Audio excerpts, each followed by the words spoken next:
And good morning, welcome here to the Australian Selection Trials for the World Athletics Cross Country Championships for Bathurst 2023. I'm Nick Wall, your host for this morning, and I'm joined here with the expert Paralympic superstar and distance running extraordinaire here from Victoria, Jared Clifford. Welcome. Good morning, Nick. Good morning, viewers. I think we've got a very exciting morning in store for us as Australia's best distance runners battle it out for spots to pull on the green and gold in front of a home crowd in Bathurst next month. Now, Jared, 6 races on the cards this morning. It's a action-packed timetable at Stromlo in Canberra. It's 20 degrees, sun's out, absolutely perfect. You can see the pictures there on the screen. Stromlo is a beautiful course. Tell us a little bit about Stromlo. The race timetable there is on the screen. Men's Open 10K first, the women's 10K will follow. Then the 2K races, and then the junior races, 8K for men, under 20, 6K for women. Tell us a little bit about the Stromlo course we can see. It's a great venue for running. It's basically a fairway honestly, it's ready-made for cross-country. It's gonna produce some great results today. A little bit different to the Bathurst course, but I think there's enough hills thrown in there to test the runners and show that we have the best runners for Bathurst. So I heard we're going to throw to Richard Welsh a little bit later, but Richard described you felt like you should be going out there to play golf this morning. Whose hands is that going to play into on the course? What sort of athlete, when you're talking about a fairway type golf course setup versus the mud of cross country that we're often familiar with? I think it definitely brings in some of the track specialists, some of the road specialists. I think some of the guys that fancy themselves over the very tough cross country will find that some of the guys they might beat on other courses will still be around there towards the end. And I think it's going to make for some very great racing. I think potentially we could have some big packs with a lap to go in both 10K races. So with those 10K races into the 2Ks and then also the junior races though, action-packed 6-event program, what are you most excited about today in terms of a race? Obviously, I'm super excited to see who can grab those automatic berths, but also it's the first time I think that we're having trials for the 2K relay. So expect some fireworks, particularly the women's 2K. I think that's going to be very exciting. But, you know, Leanne Pompiani, Jack Rayner, Brett Robinson, some very exciting names. Good to see Jen Gregson and Ellie Pashley back as well. Fantastic. We'll go through those fields shortly. For me, yep, you can't beat the women's 2K today for me. You've got 4 Australian representatives over 1,500 and a couple of real surprise packets there. We see a few of the athletes now getting set up there. Absolutely perfect skies there in Canberra. I think it's a perfect time now if we can. Yeah, I can. We're going to try and throw to Richard Welsh on the ground. Of course, Bathurst, the event that is in February this year, isn't just about the superstars of Australian distance running. It is for everyone. It's a 3-day mass participation event, February 17 to 19. It's a festival of cross country.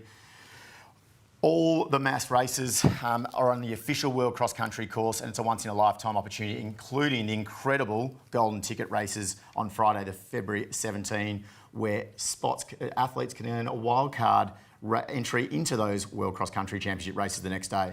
So I am going to throw now, if we can, to Richard Welsh, our GM of the event in Bathurst 2023. Richard, tell us a little bit more about the excitement that we're looking forward to today. Hi boys, it's fantastic to be here. This is the best conditions I've ever seen for a cross-country event. Normally we're shivering in the middle of winter, but obviously it's going to be a summer event this year for us. And here I'm from Hobart, sorry, we're here in Canberra, of course, for the trial. Talking about an event in Bathurst, it is of course the World Championships that we're talking about, and mint conditions here. It's kind of like running on a golf course, to be honest. This is a bit of dew around this morning, but not a breath of wind, around 20 degrees. And the competition, how good are the fields? This is about as exciting as we can get. And the great thing about cross-country running is that it's just those that are across the line going to be automatic today. Of course, top 3 in the men's and women's, in the juniors and the seniors in the longer races, and then winners over the line in the 2K. It's cutthroat. You don't have to run a qualifying time. We're taking a full team to host home championships. The first time Australia has ever hosted a senior world championship, boys. So yeah, Welshie, absolutely so exciting for us. Tell us a little bit about not just today. I mean, we are focused this morning on the selection trial in Canberra, but tell us a little bit more about the whole mass participation event and how many athletes we expect of all ages to be running on that course in Bathurst over that weekend, February 17 to 19. I know I've got my school team up there. Who else is going to be up there that weekend? Yeah, so by the numbers, at the moment we've got about 750 entered in the mass participation races. There's 40 different events to choose from. So as you said at the top, starting on the Friday morning, the golden ticket races. So that's essentially anyone from today, for example, who doesn't make the team automatically or doesn't get in the top 3 for the next races on selection discretion. Then this is a repechage for them. It's kind of like an opportunity to line up in the first 7 men and women, junior and senior. So we'll be taking 28 athletes from those golden ticket races on the Friday morning. They're over 4 kilometres, so you don't have to do the full 10. So they run 4K Friday morning at 8 o'clock, and then the first 7 get a golden ticket. Literally, they'll get a gold bib that we're producing, and they line up on the start line of the World Championships the next day over the 6K for the junior women, 8K for the men, and 10K for the senior men and women. But beyond that, then we roll straight into the schools programs, and we've got a dozen or so kids races from 800 metres through to, it goes up 2K, 4K, 6K, depending on their age, of course. And then there's the hot laps on the Friday afternoon, which will be pretty cool. That's just a chance for people to come out and run 2K, 1 lap as fast as they can. It's not a race, it's just a time trial style. Put a timing chip on your foot and go and run the course. Every event starts and finishes under the big finish line that we've got for the World Championships. Everyone gets a replica World Championship medal at the finish line. So there's some pretty cool perks in it, in a once-in-a-lifetime opportunity, I think, for running a World Championship here. And then that's just one day. Then on the next morning, on Saturday morning, we've got a bunch of relays, so club relays, team relays, anyone that you want to do. Get 4 people to get together. Create a team, run 1 lap of the course each. There's then the para race for you, Jared, that you'll be headlining, mate, over 2K as well, or the ambulant that we're calling it. And then we have the World Masters Championship as well. So there's the relays for that, 1 male, 1 female on the Saturday. And we've got a couple of hours of entertainment, and then we're straight into the World Championships on Saturday afternoon. And then on Sunday morning, we wake up, we've got the World Masters Championships individual races, and then is just race after race of people, depending on their age group and how far they want to go, of mass running on the World Championship course. Richard, that sounds so exciting. We are going to cut to you through the rest of the day. Hopefully we get a chance to chat with some of our race winners today, and they'll share their same excitement for joining you at Bathurst from February 17 and 19. Thank you very much. We'll see you later in the coverage. Awesome. Thanks, boys. I'm looking forward to it. Okay, so we are now going to see our start list for our men's 10K this morning here. Jared, tell us a few that you're really excited about seeing this men's 10K. Obviously, Jack Rayner's where we start, the Zatopek champion from only last month here at Lakeside in Melbourne. Yeah, definitely. I think Jack Rayner's going to be someone to watch coming off Zatopek. I think he eased home in that last lap too, so didn't even get stretched too much in that race. But I think another one, Brett Robinson, fresh off the back of the Australian marathon record. There's others like Jack Bruce, Andre Waring, one of the gutsier runners you'll find, has been working hard in the background for a long time, and maybe this is his chance to get in the green and gold. Now, interesting one here. You've got, they talk about Rowan Browning, who, a bit of an athletic Australia, the flying mullet. Here we've got Seth O'Donnell. He's the Australian champion, gutsiest man possibly is, and possibly the worst mullet in Australian running. Oh, no, I back him in. I think it's a great mullet. He's one of the characters of Australian distance running, the reigning national champion as well. A former footy player turned runner, so let's see how gutsy he is. So look, we see the athletes there on the start line just preparing right now. The conditions couldn't be described any better. Some Australian representatives here before. We've got Liam Adams, who you said before has been to nearly 8 of these World Championships and led that Commonwealth Games marathon for so far. You've got Jack Bruce, you mentioned. Sam McEntee, one we haven't mentioned so far, another former Australian representative in 2017 on World Cross Country. Yeah, it's going to be very exciting. I think there's a lot of storylines, a lot of rivalries from the past that are about to be reignited. Not often do these guys get the chance to race each other on the cross-country course, so a few different dynamics might be at play. Another one in that, Matthew Ramsden, obviously Australian representative over shorter distances. But again, another one here at the last World Cross was actually our second best performer. And they've towing the line now, and we're going to get ourselves away. So we've mentioned a few of the standouts there, Jared. And as they get away, I'll ask you your opinion on how you think this race might pan out. As we expected, we think we probably see a pretty tight pack for a fair way through it. Stromlo just looking absolutely superb, those fairways. Canberra's definitely putting on a show for everyone this morning. This looks incredible. Now, you've spent much time up there under Philo Saunders running on this course. How do you reckon the athletes are going to attack it? It's winding hills, Stromlo? Yeah, winding hills, like a few turns, and because of the terrain being so flat, it actually sometimes means that runners will actually go out harder because they attack it like a road race, attack it like a track race. But really, with those hills, they're not easy. Even the downhills aren't easy, so it can creep up on athletes towards the back end. So Matthew Ramsden, interestingly, is the athlete that's gone straight to the front. Welshie mentioned it really briefly. There's just 3 spots. So it's just 3 spots that are automatic today. It'll be at discretion of the selectors for the rest of them. And Ramsden, the man obviously more noted for his 1,500 metres running, Australian, sort of came onto the scene really as a 1,500 metre runner in nitro in the world team, in the Usain Bolt team back then in 2017.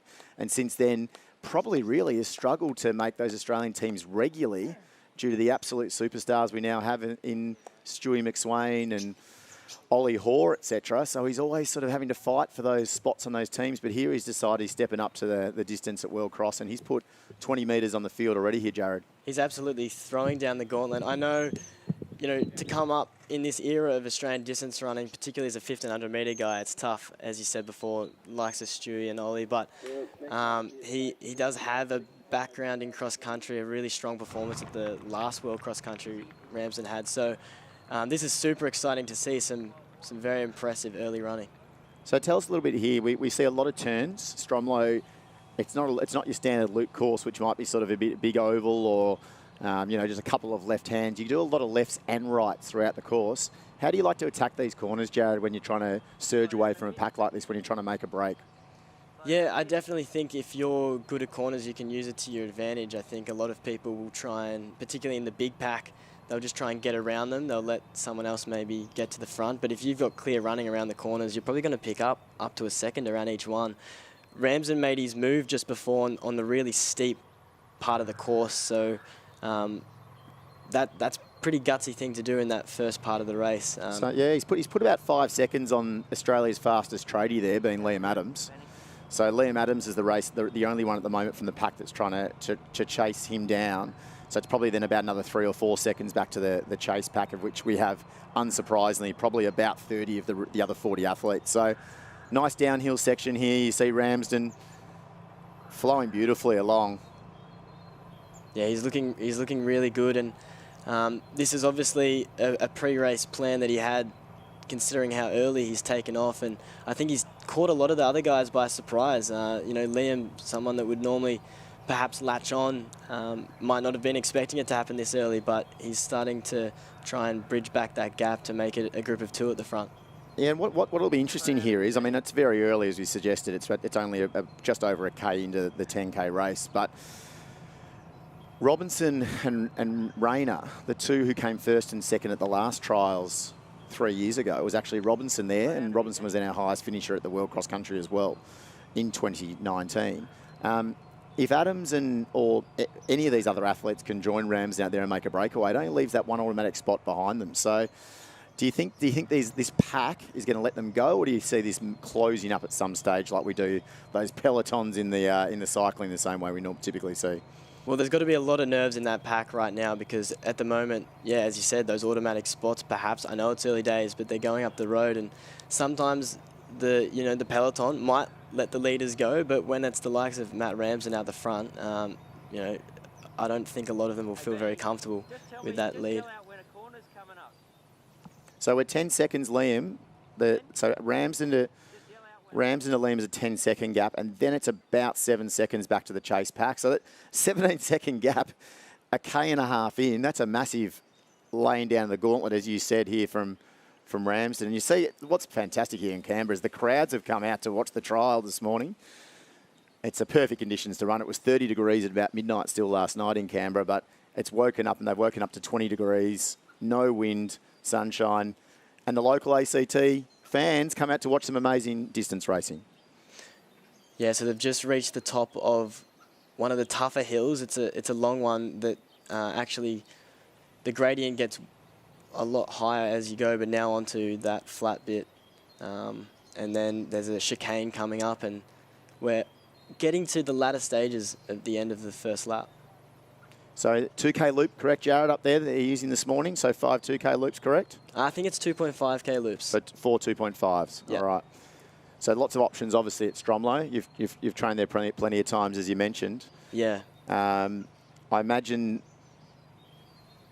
right there that you'd see Ramsden be wearing his normal race track spikes there. Maybe a couple of longer sprigs in, is that right, on this grass? Yeah, I'd say so. It is a very flat surface. There'll definitely be no rocks, so nothing for the spikes to get blunted on. So I'd say you'd be going with, the standard 9 to 12 mil is the normal length for cross-country spikes on the bottom of the shoe. So do you think maybe Ramsden, this is where we're seeing him step up in distance. He's looked at those Australian middle distance athletes that have got such amazing speed and track sport form now. The old 336 is now sort of 330. No longer you make Australian teams or sit at the top of the rankings with those inside 338 sort of times. Is Ramsden maybe seen his career in this 5 to 10K distance possibly? Yeah, potentially. I think, he's got a point to prove, and he's definitely showing that this morning. It's tough at the moment. We've got Australian records being broken in the 1,500 metres and the marathon, so it's finding your place in the middle, and perhaps at this point in his career, it's going to be that distance. But I think, particularly for someone like him to race in the green and gold in Bathurst next month would be potentially, a once-in-a-lifetime opportunity. Not many athletes get that chance in their career. So I think they've just gone 7:01, yeah, 7:01 in for 2.5K. So this will give us a really good understanding and it'll show us where the rest of that chase pack are. So as we get now Liam Adams coming through next, so he's going to cross through there in 7:17. So it's gone out to 16 seconds to second, and then 7:22. So 21 seconds behind at the moment is the main pack through the first lap. And that pack's just starting to already break up. What have we got there? 2, 4, 6, 8, 10, 12. Only probably about 20 in that chase pack now, maybe even only 18. And I am going to try to pick up from the pictures there, but I wouldn't be surprised to see there if that's James Hansen, in fact, in the chase pack. So he was listed in both events. Obviously, we know how tough it's going to be to make the 2K later on today. We're going to talk about, preview that slightly. We don't have a lot of time between races today, but the men's 2K, when you've got Stu McSwain in the race and there's only one automatic spot, wouldn't be a bad decision for James Hansen to have a crack at this 10K. Yeah, that's right. And I know he's in good shape at the moment. He ran well in the gifts down in Tasmania. I know, albeit with a little head start, but he actually held on to Stewie and Ollie in one of them. So he would have been good over the 2K, but as you said, only one automatic spot. Maybe it's better for him to roll the dice in the...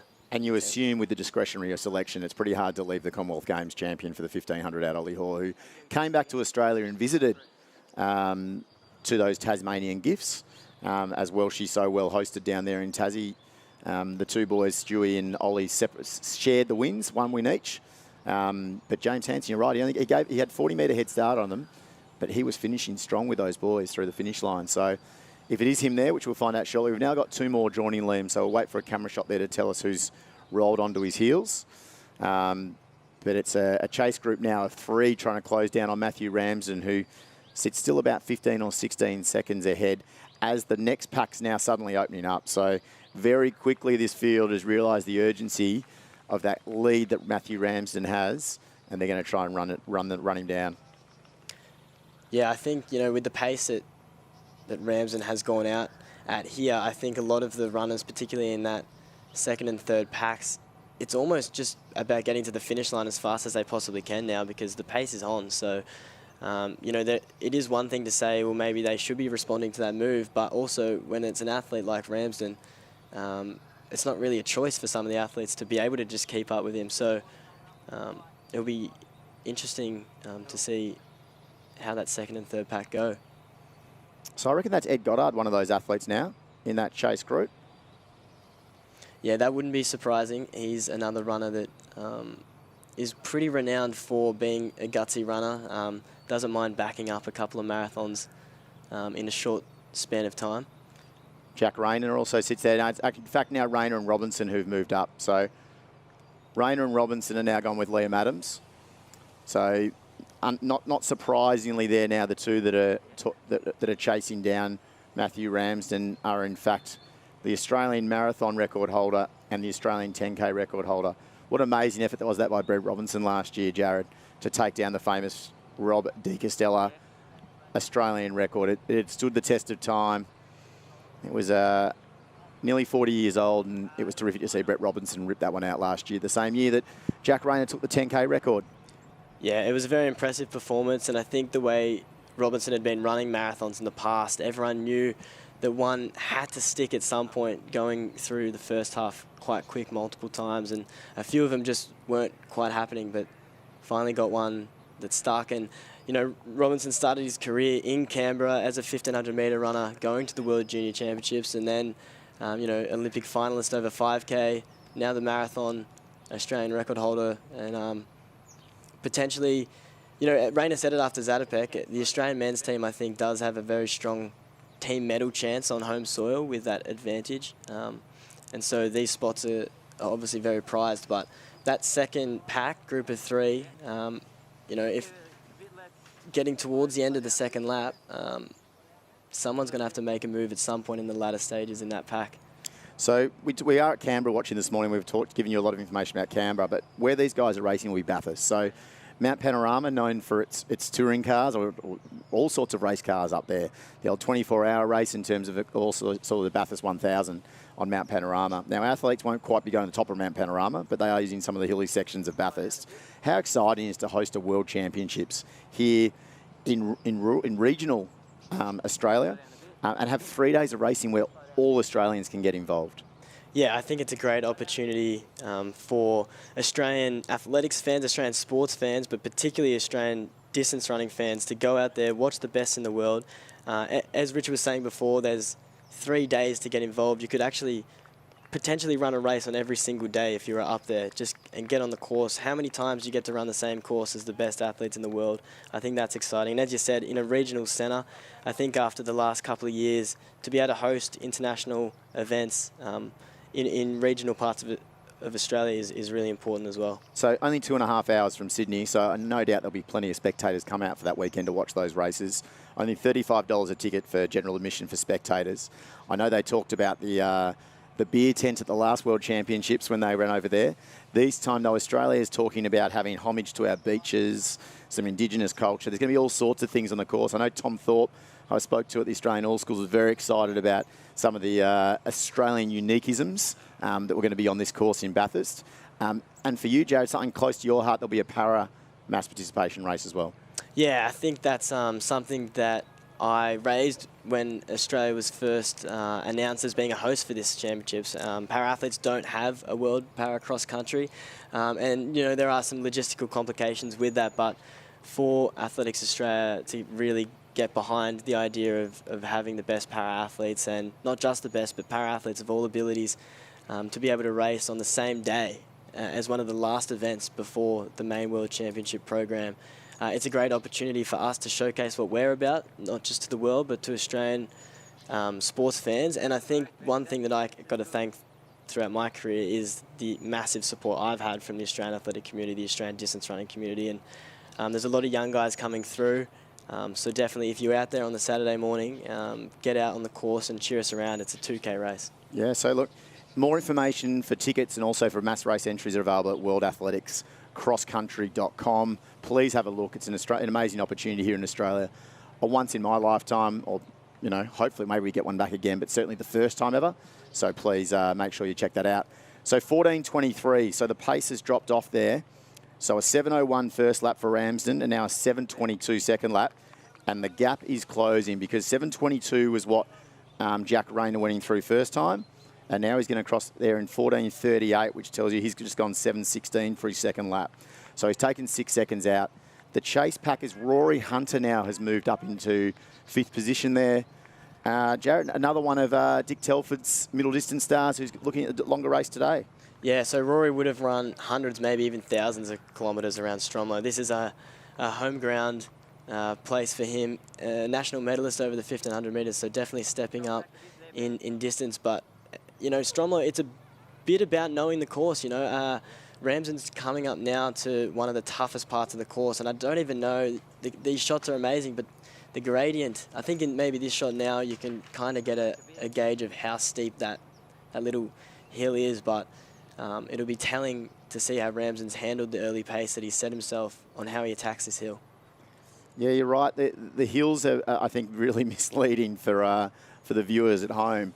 But those that are up there have talked about how tough it is. And I think you can probably get a good idea from sort of the mountain range in the background there, or the hill range in the background there. And right now, he's done a loop. The reason we're taking that course up on that little U-turn is because that's one of the tougher little spots on the Stromlo here. And you can see Ramsden leaning that hill, really struggling as he gets around. And now, right now, Rayner has closed that gap down to less than 10 seconds. Yeah, it's going to be a very interesting last couple of K because Rayner's looking really strong. And that's the shot we wanted, isn't it? That shows you these guys are running straight uphill there, Jared. It is brutal. Often when we're training around there, when we're doing reps for time, we'll have to miss that hill because it just throws such a spanner in the works. I think perhaps that was Jackson Sharp. Yeah, Andre Waring and Smack coming through now, and behind them Jack Bruce, Ben Buckingham, and that is Hansen just going through now as well. So Hansen sitting about 11th or 12th at the moment. So our lead group, I think Jackson Sharp, you mentioned before, one of the under-20, a former under-20 representative, and another one, of course, who's now over in college. Yeah, and he had a really good showing at the last NCAA cross-country. There's Seth going through now. So the Australian champion, I think we know he's been having a bit of an injury run recently. Doesn't quite look like he's in the same form he was when he won the Australian Championships last year. So at the moment, Seth O'Donnell probably with about 25 seconds back on that lead group and a fair bit of work to do. But we are only, at the moment, about 6K into 10Ks. And Ramsden, he's looked over his shoulder a fair bit in this last kilometre. He's feeling it. He's probably seen, okay, do I just hold here and wait for Rayner or Robinson to join me? Because he's done a lot of work with these guys in the past. So, of course, also all from the same training squad. Maybe he's just trying to hold on to make sure he thinks this is the best way to get a top 3 automatic spot. Yeah, I always wonder with the Melbourne Track Club guys whether they chat about tactics or whether they know each other's rough ideas as they stand on that start line. I wonder how much Brett or Jack knew about Ramsden's plan to take this on from quite literally the gun. So, or if this was the plan, if they thought maybe they could come together as a group of 3 towards the end as well. Because one of the benefits of having a squad like that is obviously you train and work together so regularly. But on race day, maybe, I mean, you know, there's not enough spots often for the number of Melbourne Track Club athletes there are. There's often not enough spots in a team. So realistically, it's each for themselves on race day. And that gap now is only 5 seconds from Rayner hunting down Ramsden. Yeah, exactly. I think that's the thing. I think when they're standing on the start line, they're not going to be giving away much. I think, as we said earlier, Ramsden has just missed out on quite a few teams, and this could be his chance to really make a name for himself. You know, it would be, you know, I'm sure he beats them in training some days, but to take it to Jack and Brett would be pretty massive. He's certainly been spending a lot more time in Western Australia, I've noticed, by himself training now. Obviously spends a lot of time with the crew when they're over in Europe, under obviously Nick Bedeau and obviously Collis Birmingham doing a lot of work with that group as well as coaches. But I noticed, yeah, Matt's been spending a lot more time in WA this stint on return from his last European campaign. And we talked about missing teams. He's also made a lot of teams. He's a Commonwealth Games athlete. He's we talked about before, a world cross-country athlete previously, so, and a world junior athlete. Yeah, and he did the double at the World Under-20 Championships that year, 1500 and 5K, which is a pretty impressive thing to do. And as for training at home, like I know in the year leading up to Tokyo, I trained in Canberra for a year, and even just that amount of time away from home, you know, it's a great place to train. I love it. As you can see, Stromlo, it's awesome. But also having that stability of home, that familiarity around family, friends, can definitely also add something. So perhaps that's what he's been looking for. Terrific. So Rayner now is going to join Ramsden in this next sort of 500-metre section here. Robinson, after that initial surge to get past Liam, hasn't gone with Rayner. He's just moved himself comfortably in the 3rd position and just holding that. Ramsden on those hill sections, you just keep seeing him look down. He's looking for a bit more from those legs as he works up those hills. But he still looks pretty good. When you look at the chase back, he looks like he's hurting compared to Rayner, who's just cruising up behind. But when you look back to where the chase group is, Ramsden still looks in pretty good position with now probably less than 3K to go. Yeah, I think at this point, Obviously, with the hills, anything can happen, but the boys out front are looking super strong. So Andre Waring's got an update in the court. He's moved into 8th there now at the moment. And looks pretty good also amongst that group. And I guess the other narrative behind the 3 automatic spots is for those that are battling to put themselves forward for discretionary selection as well. So even though 4th place, 5th place, 6th place may not get an automatic spot today, it will definitely put them a lot higher on the list when it comes to the selection meeting. Yeah, ultimately it is still a selection trial, so it has to have a massive advantage by running well today and having a head-to-head performance on cross-country in the year of the Bathurst 2023 World Championships. So right now here, Rain has decided to take control of the field. So the Zatopek back-to-back champ has gone to the front. Ramsden's done a good job here to hang in and try to hold on. He'll roll in behind him.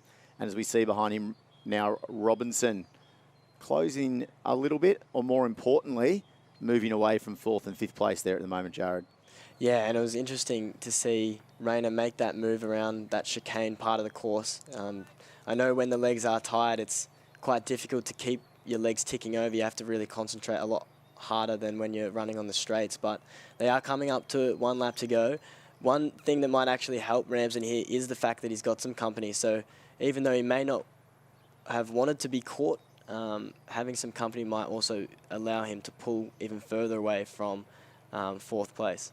I reckon there, it looked like their Rainer had a look over his shoulder. It might have been some encouraging words for Rambo, I reckon, behind him to hang on and work with him here on this last lap, because I'm sure Jack wouldn't mind the company as well on this last lap.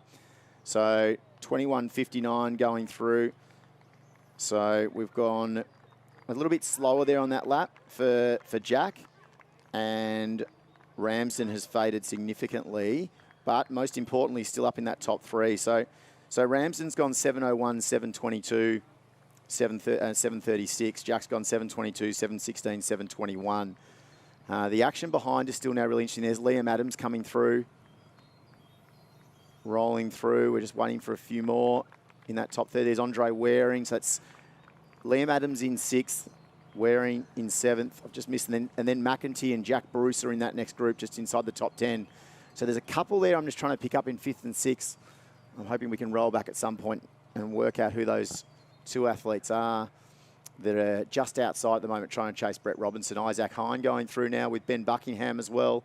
And they're about a minute off our leaders. And that is Jack Rayner pulling away now from Matt Ramsden with 2K to go. Yeah, and as we've said on the previous laps, they're about to come up to that hill. And I think for anyone that's struggling going into this last lap, that would be a very daunting hill, and also a relief once they get over it. So I think for the guys out front, once they get over this hill, they know they've just got to keep those legs moving and get to that finish line. Rayner's attacking that hill with some ferocity, so I think he's all set. So chasing in that pack, it looks at the moment to be Rory Hunter and Jackson Sharp, like we mentioned a little bit earlier. There's Robinson, it is, and I reckon it is now coming through. I reckon, we also got Ben Buckingham there. Not Ben Buckingham, apologies. Andy Buchanan. Yeah, that also wouldn't be surprising. Commonwealth Games representative in the marathon. So I reckon Andy Buchanan's the other one there.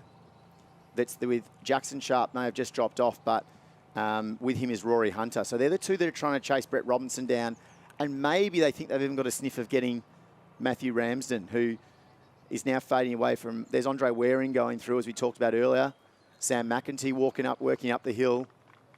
Yeah, there could be some big movers in this last lap. I think, it's a 10K cross-country, hills, turns, all the stuff like that can definitely mean people are emptying the tank. There'll be people collapsing when they get to the finish line potentially. So therefore, if they've just burnt the candle a little bit too early, there could be some big movers in that pack. If you're going to empty the tank, though, this is the time to empty the tank at the Australian selection trial for a home World Cross-Country Championship. Doesn't get any more exciting than that. It's like we talk about Brisbane 22-3 for the Brisbane 2032 for the Olympics. This is the ultimate test of world distance running, a World Cross-Country Championship. Many put greater impetus on. It brings together the track runners, the road runners. They all meet together, and every Australian distance runner wants to be on this team for Bathurst 2023. Yeah, that's it. As we said, it brings everyone from the 1,500 metres to the marathon, and they're battling for spots. So really, it's alongside maybe the Zatopek 10, this race is combining the best that Australia has to offer in distance running, and you can see that in front of us right now. So Rayner on the downhill attack here now, moving his way away. Ramsden's doing a great job. And we now see our women toe the start line. They're going to be starting before our men come through. So this is going to be, we're on a busy course here at Stromlo this morning, Jared. It's not just a running course. We've got some triathletes out there this morning as well. But in the women's race here, Leanne Pompiani, is she the one to beat? I mean, I think so. She said after that race that she likes being the underdog, but I think if you win the Zatopek 10, you have to be definitely up there as one of the favourites, but also the women's field is super stacked. There's a lot of Australian representation there. I think there's a few runners that could have a great run and still miss out on those automatic berths. So we've the women's 10K just got going. So we've got the clock on the screen now for our women's 10K, which is at one end of the course. Meanwhile, our men, Rayner has a little look over his shoulders to make sure that he's home here. He's going to wrap up one of those 3 automatic qualifying spots undoubtedly. Just quickly before we see the end of this one, in that women's race, Georgia Hansen, the Australian champion also. Probably this will be her big breakthrough. Obviously a world under-20 representative previously over, incredibly over 800 metres. Now stepping up, doesn't actually have a 10K PB, the only one in the field. What's that going to mean for her today though? Yeah, honestly, normally that would be maybe concerning, but she's clearly got a lot of background over the cross-country being the reigning Australian champion and whatnot. But, you know, one of my training partners, a little bit of bias here, but Paige Campbell is someone I'm looking forward to watching as well.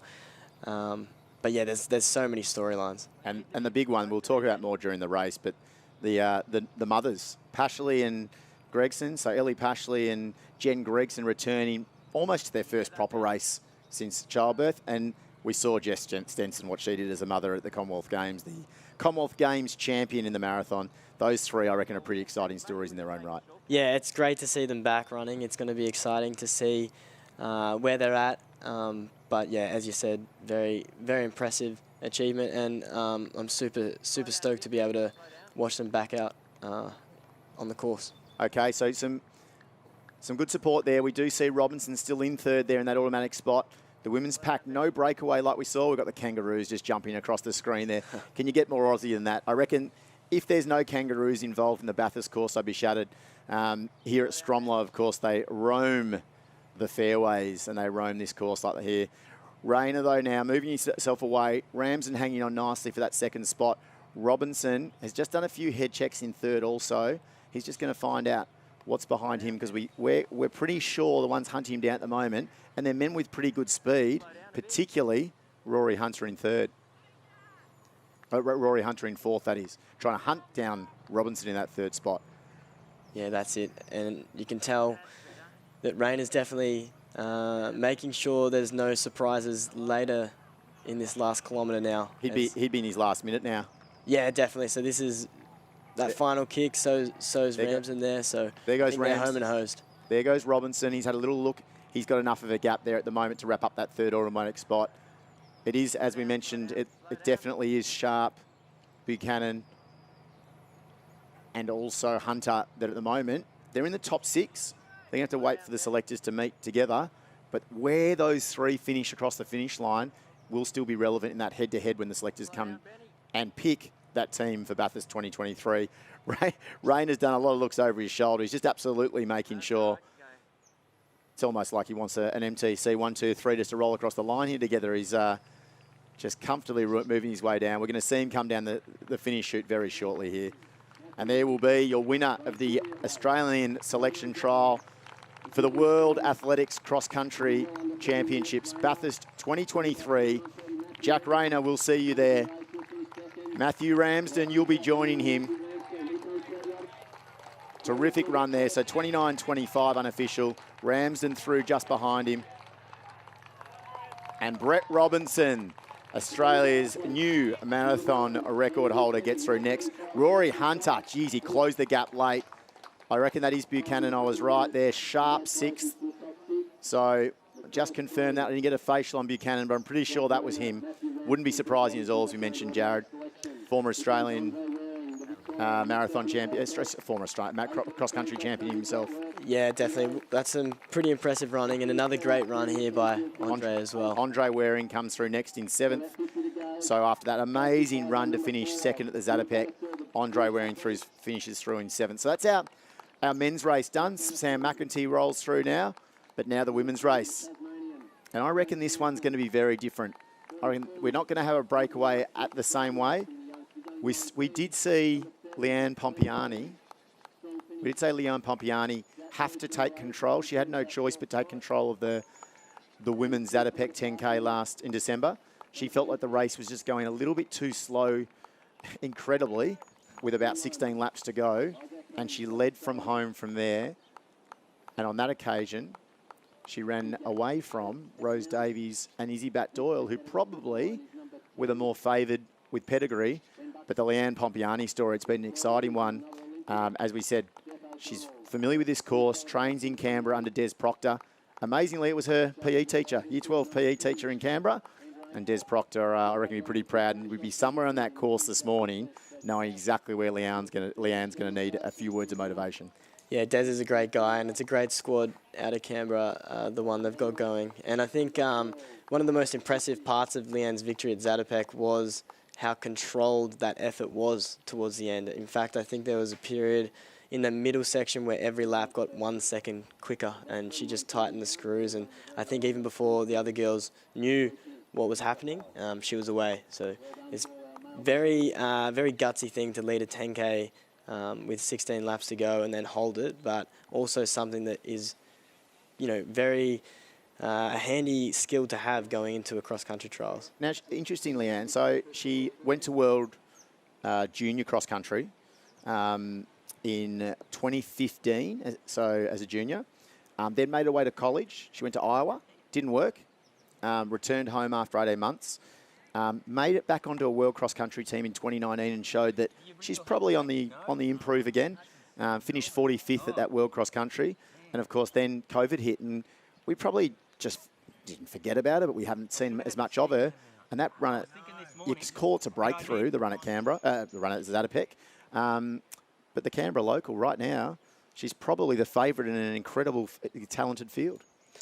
Yeah, and I think that's one of the things about running. It does reward consistency. It rewards people that don't give up. It rewards the people that keep going. I went on a Flagstaff training camp with her in 2017, and for her to break onto the scene now about 6 years later, the thing is she's been training in the background that entire time. She's been putting in the work, putting in the miles, and the reward does come, and you're going to be seeing that hopefully today for her, and you definitely saw it at Zatopek.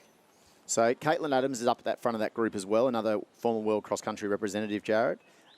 Izzy Bat-Doyle right in the front with Leanne, and Jess Stenson, so familiar in those sunglasses, sitting beautifully in that lead group as well at the moment. But it is a tight pack. So it'll be much more interesting, I think, when we get through that first lap to see who's broken away. So officially the men's results, 29.26 for Jack Rayner. So just to give you an understanding, give a feel for what he's gone 7.22 first lap. He's kicked down 7.16 to reel in Matt Rams, and he's gone 7.21 for his third lap and then finished with a 7.27. So realistically pretty consistent. That second lap really was just to make sure that he closed in on Ramsden. Yeah, so he's clearly almost run his own race, to be honest. He's measured his effort across the 4 laps, and I think, as we could see in that final lap, also made sure not to redline too much. The world champs is only a month away. So whereas Ramsden's on that 7.01 first lap and then blew out to a 7.36 third lap, but it's irrelevant now because he's on the World Cross Country team.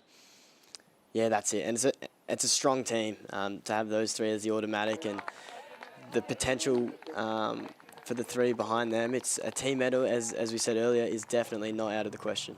So Rose Davies is the other one that's right up there. We'll just cut to the back of the group here at the moment. All right, do we have a breakaway? We must have missed that initially on.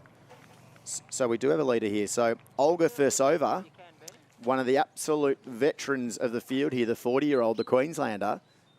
So we've missed that there when the camera panned. So we do have a breakaway here.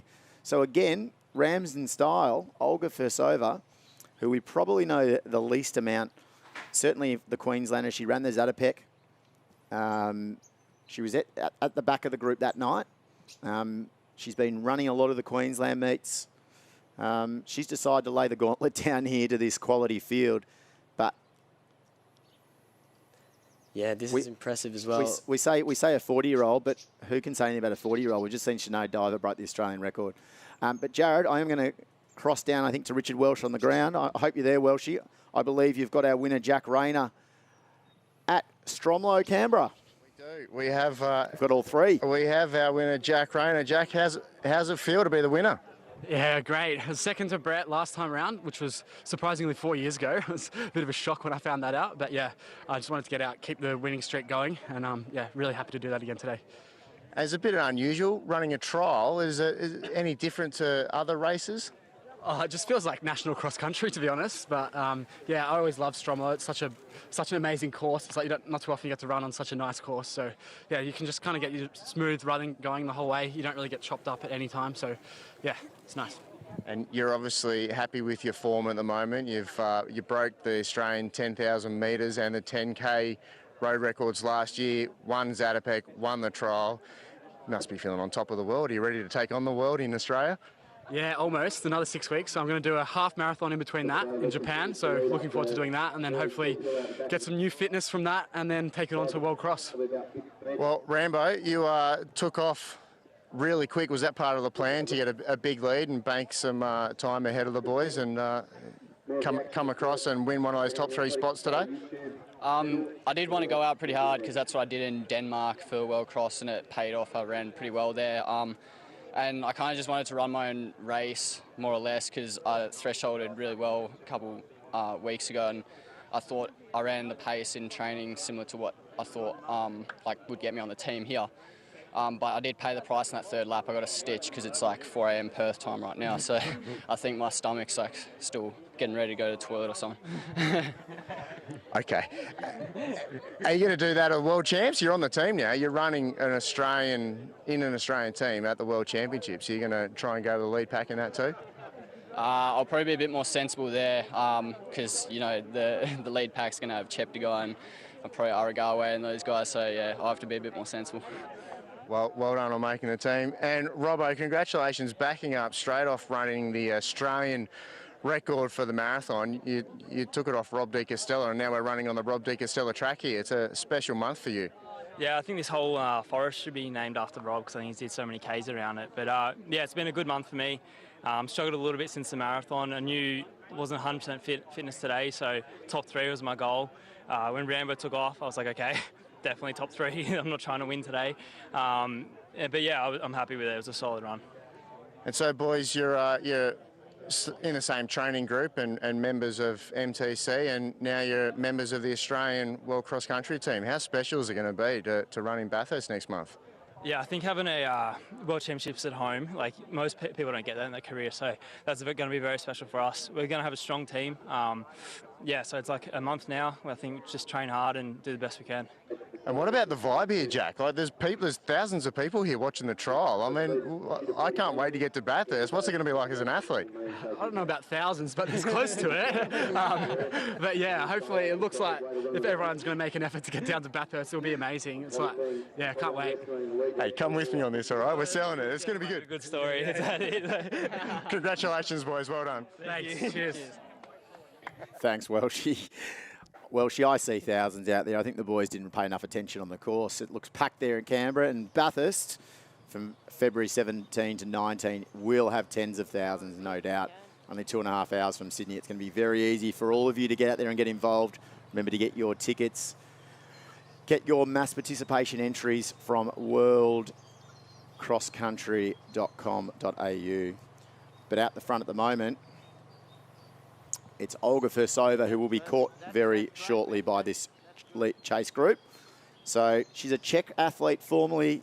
Jared, I actually don't know whether she's Australian eligible at the moment. We know we've got a few internationals on the start list here. It does say Australia. It does say give us Australia on the start list. But I look up her World Athletic profile. It still tells us she's a Czech athlete. Well, it's been a very gutsy display again. And she's just stepped off as we say that. And she's stepped off. Okay. Well, to lead it out like that is still something, and I wonder if it's changed the dynamic, although that pack is still together. Interesting, it was her 10K PB she ran at the Zatopek 33.47, so she was in form. But Now it's your lead group here. You've got Stenson, Bat Doyle, Davies, all the main protagonists as expected.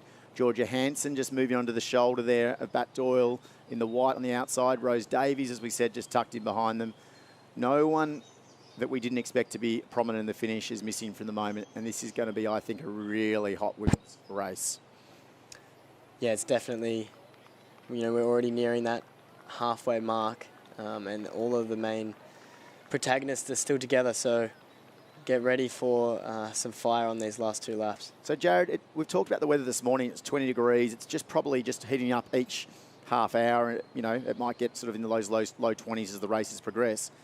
The Bathurst World Championship racing is going to be between 3:30 p.m. and a little bit later in Bathurst. We know what regional New South Wales can be like temperature-wise.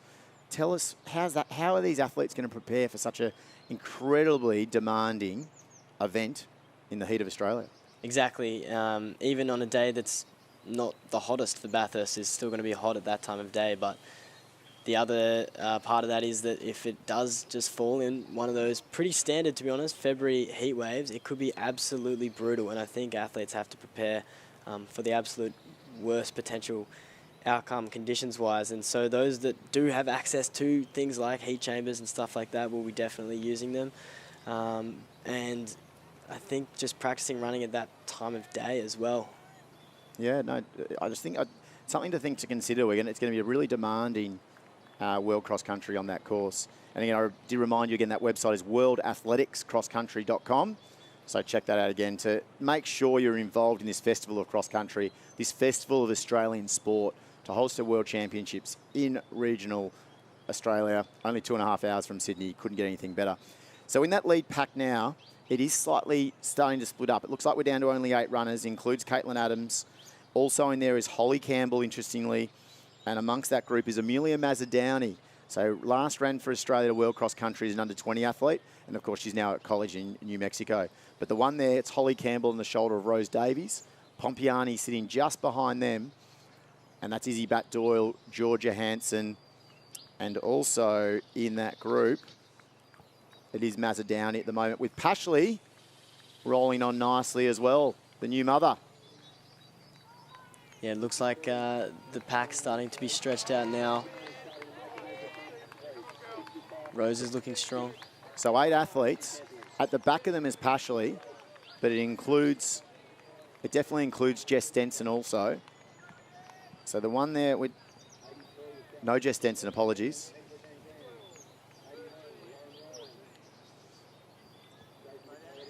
So Jess has withdrawn from this race today, apologies. Just trying to pick up one of the other numbers there we were very familiar with. So Bat Doyle, Georgia Hansen, Rose Davies, Ellie Pashley rolling off the back of them. And now they've strung out single file, Jared. So what's going on the mind of these athletes now as Rose Davies tries to take the lead? Well, yeah, as it goes single file, I guess if you're already on the ropes, you definitely don't want to let that elastic band, that gap between you and the person in front of you, stretch too far. Because obviously, third lap, it's the championship lap. This is where you can either make or break a race.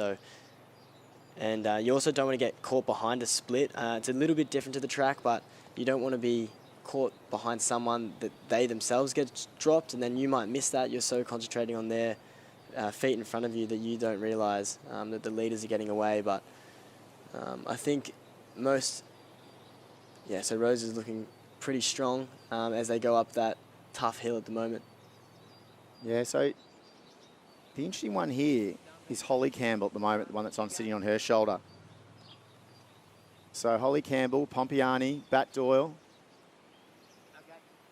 Hansen, Pashley, Mazzadowney. Caitlin Adams is also in that lead group. We now see coming through now there also is Amy Cashin, the steeplechaser. Stella Radford, another steeplechaser, moving their way through there. So Caitlin Adams looking really good in that group. Lauren Ryan now, I expected her to possibly be up a little bit higher, looking a bit of hurt on her face there, Jared, as she works through. But yeah, and that's the thing about these courses are definitely, the hills and the people that are more rhythm runners on the track, more rhythm runners on the road. Stromlo, although, as we keep saying, the terrain is nice and smooth, it's definitely a course that can definitely throw your rhythm into muck. So Rose Davies, though, looking to atone, though, for that Zatopek run. She was the reigning champ there, of course, at Zatopek. But Pompiani took that one out for the first time. But Davies looking back to be in that sort of form that we saw from the previous 18 months. Yeah, she's definitely taking it upon herself to kind of try and get those automatic spots a little bit clearer before the last lap, although at this stage it's still not quite that way, but definitely putting a few of the other girls into the hurt locker.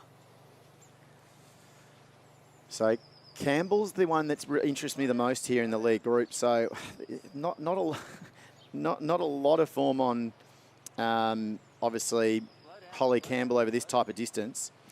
Yeah, I know that Holly has a lot of background over 1,500 metres. She's been, in the past, very unlucky with injuries, but a great talent. And so, you know, she was kind of always been one of those runners that if they could string together enough training, the results would definitely flow, and it seems to be the case at the moment. So a 5K PB is 16:54, which is, you know, a good probably, you know, nearly 2 minutes behind some of our league girls here over 5K, and no real 10K PB to speak of. So Holly Campbell doing some great work here, latching on. Izzy Bat-Doyle, unsurprisingly, in that league group, of course. And Pompiani, the one we expected. She's just rolling her way through there in third. So those four. Hanson's the next, the Australian champ. She's found herself now in a group of two, and behind them we've got another group of two. So 4, 2 and 2. So really, it looks like 8 trying to fit their way into 3 spots at the moment, with more specifically out the front, the lead 4 trying to find their way into those lead 3 positions for the automatic selection. Yeah, the anticipation will be building in that pack. You know, 4 doesn't go into 3 automatic spots, but that being said, also at this stage of the race, when you're hurting this much, there's not a whole heap of thinking going on, honestly. It's hang on, and then if, you know, you start feeling good with the K to go, that's when you might start thinking of a move. But at the moment, when the pace is being piled on like this, if you're not the one doing it, you're just trying to stick in. Now, is it bad if I've confused Caitlin Adams for Jess Stenson before, when I saw the black kit, the standard normal kit that all those South Australian athletes of Adam Diddick wear? I don't think that's a bad confusion, is it? I think Caitlin will be okay with that one. I think she'll be pretty happy with that. And Caitlin is one of those runners that is super gritty, always is fighting super hard. You can see it in her technique as well. And their Team Tempo teammates, a great squad from Adelaide. So, yeah, so that's the one. She's now into third there, as for the first time we've seen Holly Campbell just falter a little bit there, move away, drop back into fourth. So, our lead 3, looking strong out there. Pompiani sitting on the shoulder of Davies. Bat-Doyle's next. So the roles have been reversed from Zatopek. Instead of Leanne, instead of Pompiani putting on the pace, it's Rose. But Leanne is responding at this stage, and she's also looking just as good. Caitlin Adams is next there. Then, as I mentioned there, Bat-Doyle's with Hanson. So they're at the moment in 5th and 6th, trying to hunt down Holly Campbell.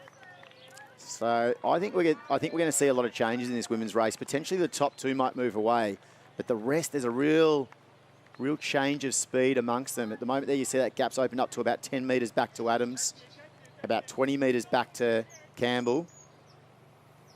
And then Bat-Doyle and Hanson now trying to close in on Campbell and potentially move their way up to Adams to get that automatic 3rd spot. You can see the sun, it's direct sun now on the whole course for the athletes. So even from the men's race, Jared, had changed, the temperature conditions would change for these ladies, as they've got the cups of water they're throwing over their head. We hardly saw the men touch the drink stations the same way, but the ladies taking every advantage of cooling themselves down here at Stromlo. Yeah, definitely. Even though this temperature could be a lot cooler than what Bathurst might have in store for them, it's definitely still above what would be optimal temperature, which I'd say is probably like 10 to 12 degrees, honestly, for this distance. So it's definitely hot. Direct sunlight can play a little bit of havoc as well. So, yeah, this chicane is going to be interesting, but... So, Davies, Pompiani just sitting beautifully on her. Adams working this little hill section there nicely. Now you can see it was Bat-Doyle working her way up into almost into 4th. Mazzadowney hasn't dropped off there either. She's running in her college colours. But you said for the first time, I reckon, Jared, there, maybe that elastic band just opening up a little bit. Certainly Adams from the front too. Maybe Pompiani got a bit of work to do to hang on to Rose Davies now. Davies is definitely asking the questions of Pompiani now, and it's going to be a very exciting last lap, but Davies is only looking like she's getting faster. Definitely doesn't look like she's slowing at all. So this is the other thing, I guess, to keep in mind, is that winning this race is super important, but for the likes of Pompiani, you don't want to also try and latch on above how you're feeling on the day and then blow up in the latter stages as well. So there's that dynamic will be going through, potentially through her mind as well. It's one thing to try and win, but just making sure you get in that top 3 as well is super important. So yeah, so Pompiani goes through in second, as we said. Adams now in third. It is a gap. Oh, it's going to be about 5 seconds, then back to the chase group of Backdoyle, Hanson, Mazzadowney and Pashley. So that's probably the only group that we can see now working their way from that top 3. Pashley looks like it's not feeling as comfortable as she would have hoped, but a gutsy effort to that first run back. The new mother in 2022, of course, Ellie Pashley. So out in front, though, Rose Davies. She's moved away nicely now from Pompiani. But as you said, Jared, it's the top 3 these ladies are worried about. Winning the race, there's no medal attached today. Today is a selection trial only. It's your ticket to Bathurst. These girls won't have to wait if they come top 3. They won't have to wait for the golden ticket that you can win on February 17, the Friday in Bathurst, when, amazingly, have you ever seen anything so crazy, Jared? You can qualify for a World Cross Country Championships the day before. Run 4K on the course, jump on the course the next day and run 10K. It's absolutely epic opportunity. I think any distance runner that's going to be in Bathurst or thinking about going to Bathurst, definitely enter that race. It's such a good opportunity.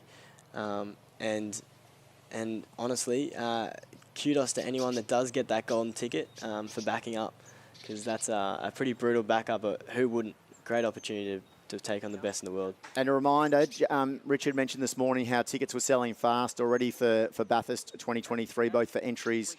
If you want to get 10% off your ticket to Bathurst, use the code Jack10, Brett10 or Matt10 on the website for 10% off today. So whoever comes first, second or third in this women's race, there'll also be the same codes. So Backdoyle there goes through in 4th. Holly Campbell there next. Mazzadowney and Hanson now side by side with Pashley. So that's your top 8, but Davies absolutely attacking the downhill. So Davies, Pompiani, and those two are moving their way away at the moment. Adams is a really gutsy running 3rd. Yeah, this is a great run from Adams. She's someone as well that's toiled in that that kind of very almost part of the women's field in Australian distance running races. Often at Zatapex and stuff like that, she's had to fight a lot of solo running in the latter stages of those races, and honestly, it's going to mean that she's got that practice at holding her form in tough contexts in the latter part of this race. So I back her for a strong finish. She ran at the last World Cross Country Championships in 2019, so she was 69th there. So she's got experience on the world stage. That Danish course we talked about that Matt Ramsden referred to earlier, and also been a World Uni representative as well, Caitlin Adams. But out in front, it's all Rose Davies at the moment. So Rose Davies, World Championship representative, Olympic representative, Commonwealth Games. She was her real only cross-country form was she was 2nd at the Australian Championships in 2019. She, as a junior, ran a lot of great cross-countries, but realistically, as a senior athlete, hasn't run anywhere near as much cross-country as she has on the track, as she's been doing a wonderful job in recent years of getting that 5 and 10K PBs down. So Rose Davies here, she's had a couple of little looks over. 28 minutes in.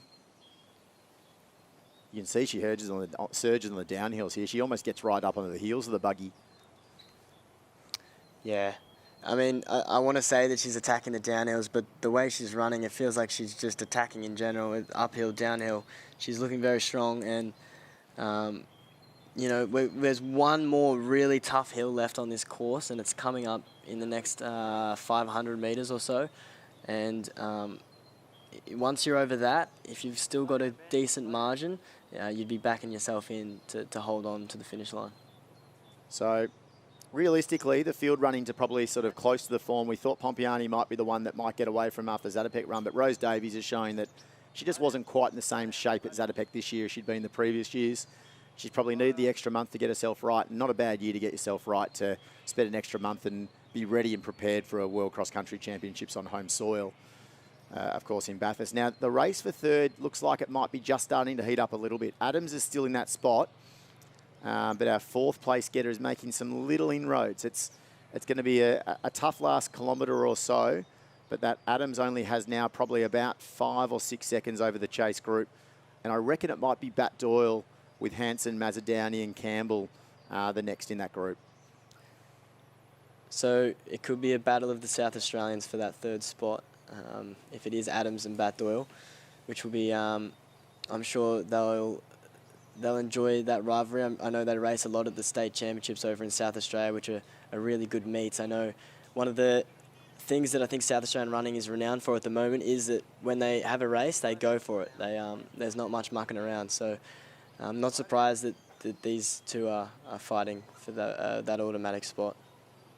Right behind them, as we sort of mentioned before, we didn't quite see our men's Australian champion, Seth O'Donnell, prominent in the feature in the finish. But here, Georgia Hanson still in that top 6. And as I said, we talked about it earlier, finishing position here for all those top 6 to 8 athletes is really important when it comes to discretionary. We've talked about Jess Denson, obviously hasn't towed the line today. So she's one that the selectors will be looking at a later stage.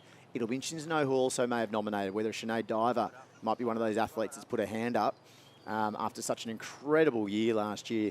We talked about Brett Robinson breaking the men's record, but of course, Sinead Diver, absolute superstar, broke the Australian women's record on the same day. Different continent, but the same day. So there are athletes that we've not talked about today that have put their hand up for selection, and the selectors are going to have some tough decisions to make when you look at the quality to racing from these women here today at Stromlo. Yeah, it's not a bad headache to have, I guess. That's where Australian distance running is at, particularly with the women, also the men. It's not going to be a straightforward decision for the selectors, but as I said before, that's awesome going into a home championship. So, but yet I don't think any of the girls will be throwing the towel in just because they think right now they won't make the top 3. Every position is going to matter. So Adams is still just hovering that third spot. Bat Doyle hasn't been able to make the ground she wanted so far. Is there one last chance to attack here, Jared, before that finish line? Do you see Pompiani getting up into Davies, or likewise, do you see Bat Doyle, more importantly, getting up into that 4th spot? I think, honestly, this chicane does have potential for people to make moves, but the gaps are probably big enough. I think if there's a potential, it would be Bat Doyle. And Campbell's hung on really strongly there. She's still in 5th. And Ellie Pashley's actually made the move up into 6th. Yeah. Ellie Pashley, what a return to running. Yeah, that's very impressive running. I think, but I think Rose Davies is looking the goods for the win. Yep. So Rose Davies, as you've said there, just a gap. It's sort of that same gap between all of them at the moment. That lead group, we're talking about sort of 20, 30 metres and then another 10-metre gap back. You see that area, that overhead shot shows Bat Doyle, though, is making ground on Adams. That's probably the one that I've sort of been calling from a long way out now. They're going to come down that finish chute, though, very shortly here. Here comes Rose Davies. So she's going to secure her ticket to Bathurst 2023. She'll be there from February 17 to 19 at an Australian World Championships. It's a tight battle there. Bat Doyle's flying through. We'll see whether she can get onto Adams at the end. There's our first qualifier. Rose Davies, congratulations. That's your ticket stamped to Bathurst. Leanne Pompiani, the local, well done. Not bad. Your PE teacher trained you here, Des Proctor, many years ago. And Adams hangs on from Bat Doyle. That was one we talked about. And Campbell, what a great run from Holly Campbell. She gets through in 5th. Ellie Pashley, welcome back to Australian distance runners, through in 6th. She's going to give the selectors a real difficult decision to make. Ellie Pashley, a big return to running. Yeah, I think all the girls that have stamped their ticket with the automatic spots will breathe a massive sigh of relief, because I don't think there's any guarantees with the discretionary selections at this point. Mazzoudani 7th. And then rolling through, Georgia Hanson, the Australian champion, 8th there. So there's your top 8. All those potentially going to be considered with the selectors. They've got some decisions to make. But your automatics, no doubt about it in the end there. Rose Davies takes it out, turns the tables on Leanne Pompiani from the Zatopek. Pompiani through in second. Then Caitlin Adams, the South Australian, just leading home South Australian teammate Izzy Abat-Doyle. That was your top 4. And we see our 2K now toe the start line. I believe we're going to have a 1 minute separation here, Jared. Our men will go first. And this minute later it'll be our women. Now the men's race, we're just seeing absolute world-class superstar here, Stewie McSwain. Yeah, and there's only one automatic berth up for grabs in the 2Ks. I'm so intrigued to know if someone lays it down here and makes Stewie chase something, because it's the only way surely you can beat Stewie. Yeah, I think so. I honestly don't know what I would be thinking if I was standing on this start line, if I was trying to beat Stewie McSwain. Obviously, that's an insane thought to have. But you know what? These guys have entered this race knowing that there's only one spot, knowing that Stewie is probably going to be racing, and they've entered it because they're going to give it a crack. So there's some quality runners in the men's, Adam Spencer, Duncan Miller, and a finalist from the World Under-20s, Callum Davies. And Jude Thomas. Jude Thomas, like a prodigious talent, obviously, I believe he's also joined Collis now as an athlete. So there's a few more on the start line there. So, but the figure that we're all going to be watching, of course, is going to be, there's Lockie Hurd gone to the front as well. So Lockie Hurd had a great Gavin Burren coached athlete, had a great summer down in Victoria, but this is a whole step up now taking on Stewie McSwain. But you know what? I'm not surprised that Lockie Hurd's the one that's gone to the front and is going to throw down the gauntlet. He's a gutsy runner and someone that I know for this summer has some high hopes to run some fast times, some big PBs, and you only can do that by taking on races like this. So Stewie, Lockie Hurd, Callum Davies, the head bandit, just behind them. Grew up running the cap. He's moved to the headband. Jared, you're familiar with caps in the day? Yeah, I'm now a cap guy, so anyone that's got a bit of headwear on, I can empathise with. All right, now this is the race of the day for me, the ladies. Jared, tell us about this. You've got 4 Australian representatives, 4 of our fastest 5 all time over the 1,500 metres here. Lyndon Hall, Jessica Hull, who's my favourite for the day, Abby Caldwell, who absolute surprise packet of last season, the bronze medalist in the Commonwealth Games, and Georgia Griffith, who's just gone 4 minutes flat for 1,500. You tell us, what's your prediction of those 4? Yeah, I think Jess is definitely someone that's hard to go past, but Lyndon's also got the history of being one of the best Australian 1,500 metre runners of all time, really. And I think then there's Abby and Georgia, who are 2 athletes with some pretty incredible high performance maturity. There was a lot of noise about them last year and they both performed exceptionally well. And when we say quality, I'm leaving out Jenny Blundell. Okay. Yeah, Olympian. Multiple Olympian, world championship representative, who absolute class in her own right as well. So, and then the other interesting one there might be Sarah Billings, the one that's got the speed, the former junior 400 metre runner, who's just gone up in distance year by year by year. And if she's near them at the end, it'll be interesting to see what she can do. But here, Stewie McSwain said, I'm not going to leave this to chance. I'm not going to run anyone down. You're going to catch me. I am not just the king of King Island, I'm the king of Australian middle distance running, and I have been now for multiple years. And with Ollie Hoare here, there's no doubt who the favourite is. Yeah, he's, I think, running the race to script at the moment. Clearly out in front now in the men's 2K, and I think the women's 2K, the pack's still together. So Jess Hull, those decided to take control. So gone to the front. Georgia Griffith swinging wide there around that corner. These ladies are going to be very familiar with each other over normally the old metric mile on the track. Cross country, it's not the same style of cross country we might see down in Victorian mud fields. So it is a pretty fast track. So it wouldn't be surprising to see these best 1,500 metres up the front. Yeah, but they've just navigated a pretty intense downhill. So knowing the pace that they would be running a 2K at, they would have absolutely hammered down that section of the course. But they're about to contend with an uphill. And obviously on the track, when these girls are running 1,500 metres, there's no hills. So it'll be interesting to see if anyone has any standout form. So Hull on the downhill there looks really good. Hall and Griffith next behind. No, that's Caldwell now moved into there as well. And Sarah Billings has moved up into 4th. So she was sort of the danger I talked about if she's there nearabouts at the end with a bit of a sit and kick. The recently crowned Victorian 5,000 metre champion. I found that extraordinary, Jared. She's won her first ever Victorian title over 5,000 metres. I remember having her in a Victorian 4x1 team. So Yeah, the speed background is potentially going to come in handy in this last section as well, but it's definitely someone that's transformed, or not transformed, but just gained that extra skill set of having that endurance as well. So Hull and Caldwell it is now that have moved away. Looks to be then Hall and Billings, the next two. Opened up more than I potentially thought, Jared. It's Griffith won't be in the mix today.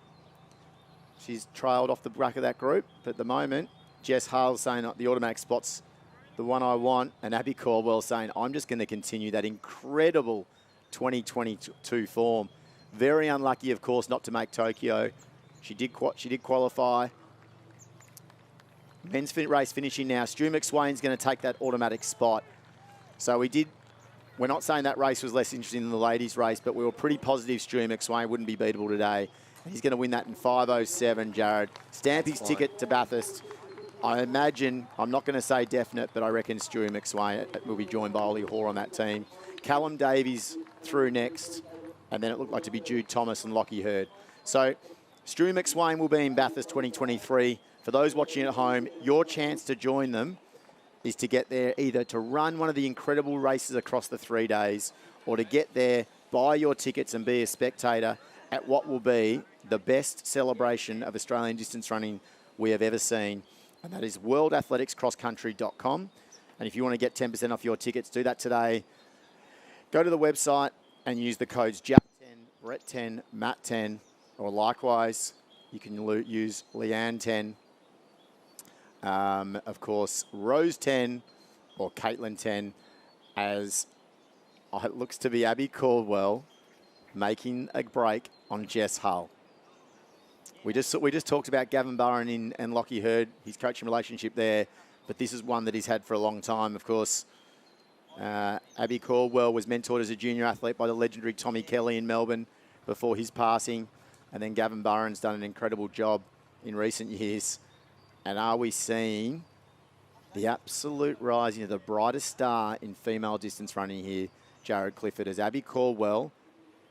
This is honestly, it's not super surprising having witnessed the season last year, and she's no foreigner to cross-country running as well, so this is incredible running. So we'll see them come through the finish here. It's only the one automatic spot, and Abby Caldwell, it's yours. It was tough on Tokyo. You had to wait for Commonwealth Games selection. We went to all sorts of appeals, but now you're on a team and no one can take that from you. Lyndon Hall's through in 3rd behind Jess Hull. Sarah Billings is 4th. She wasn't close enough to strike at the end, and that looks like to be Jayla Hancock Cameron through in 5th. Only 2 athletes on this team. So to just talk about this team, Jared, it's a 2-person, it's a 2 male, 2 female mixed 2-kilometre race. It's going to be fast and furious, isn't it? Definitely, and obviously we've now definitely got Stewie McSwain and Abby Caldwell onto that team.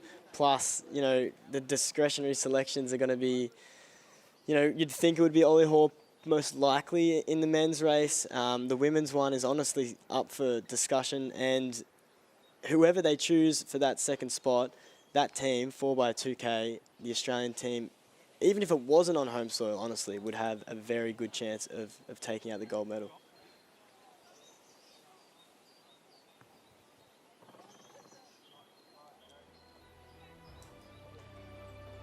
Nice work.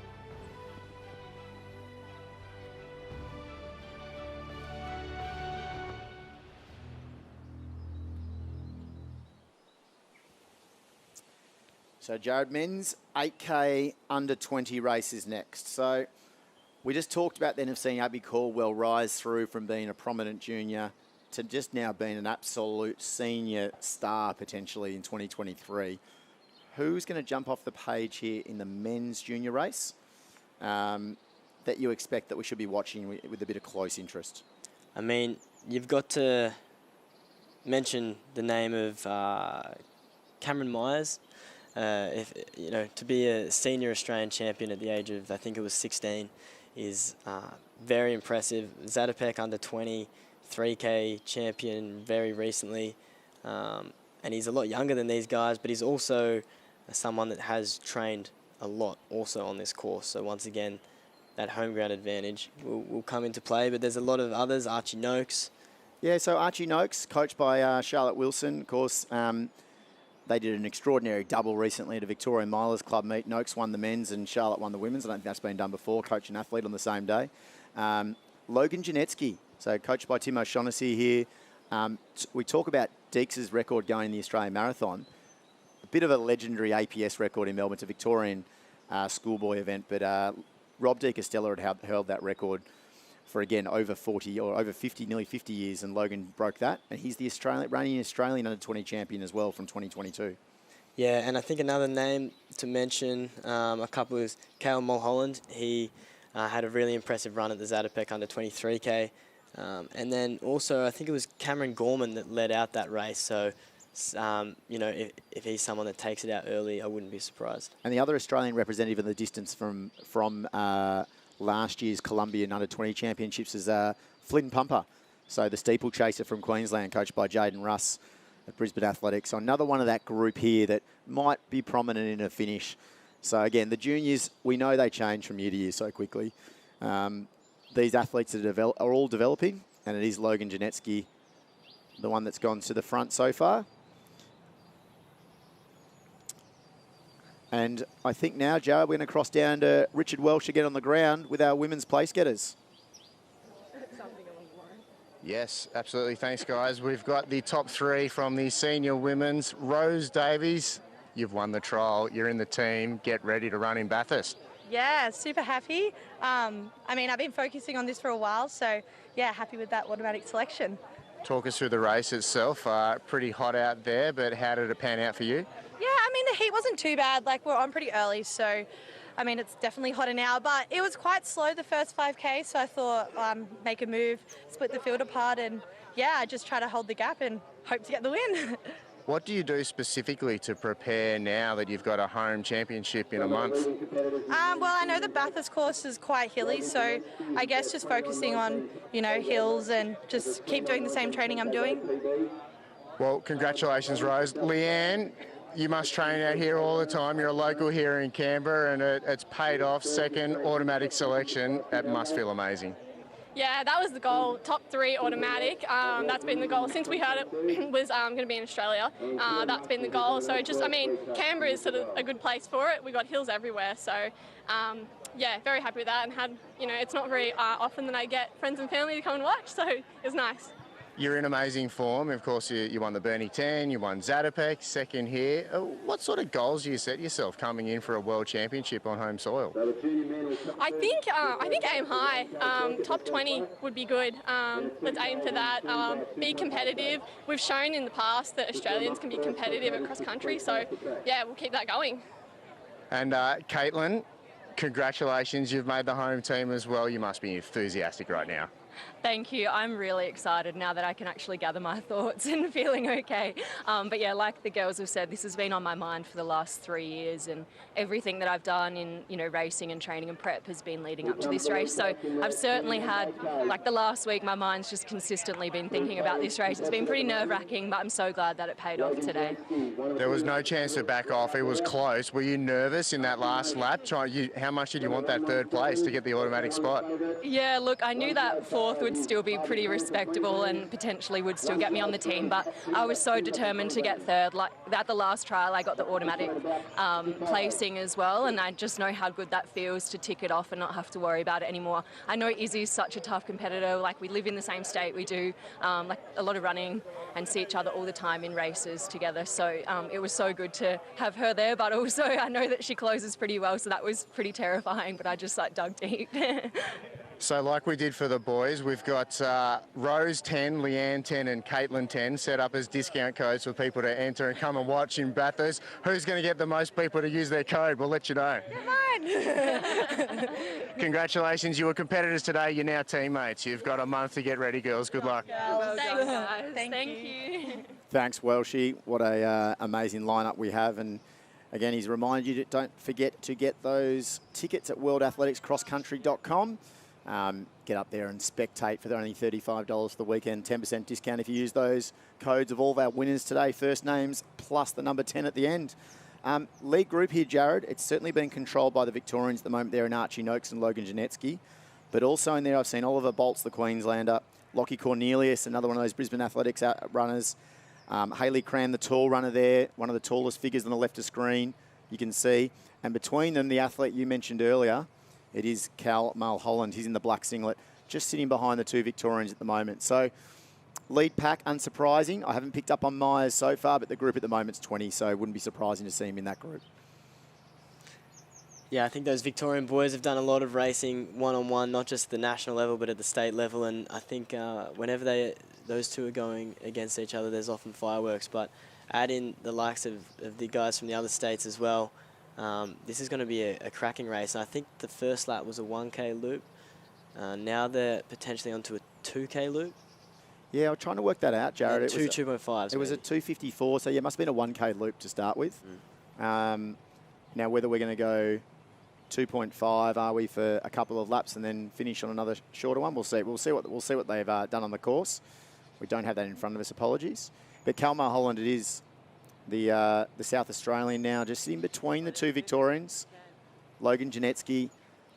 Interestingly, I feel he set himself for this. He chose not to run the De Castella 3,000 metres at the Zatopek meet in December after being the Australian cross-country champion during the year.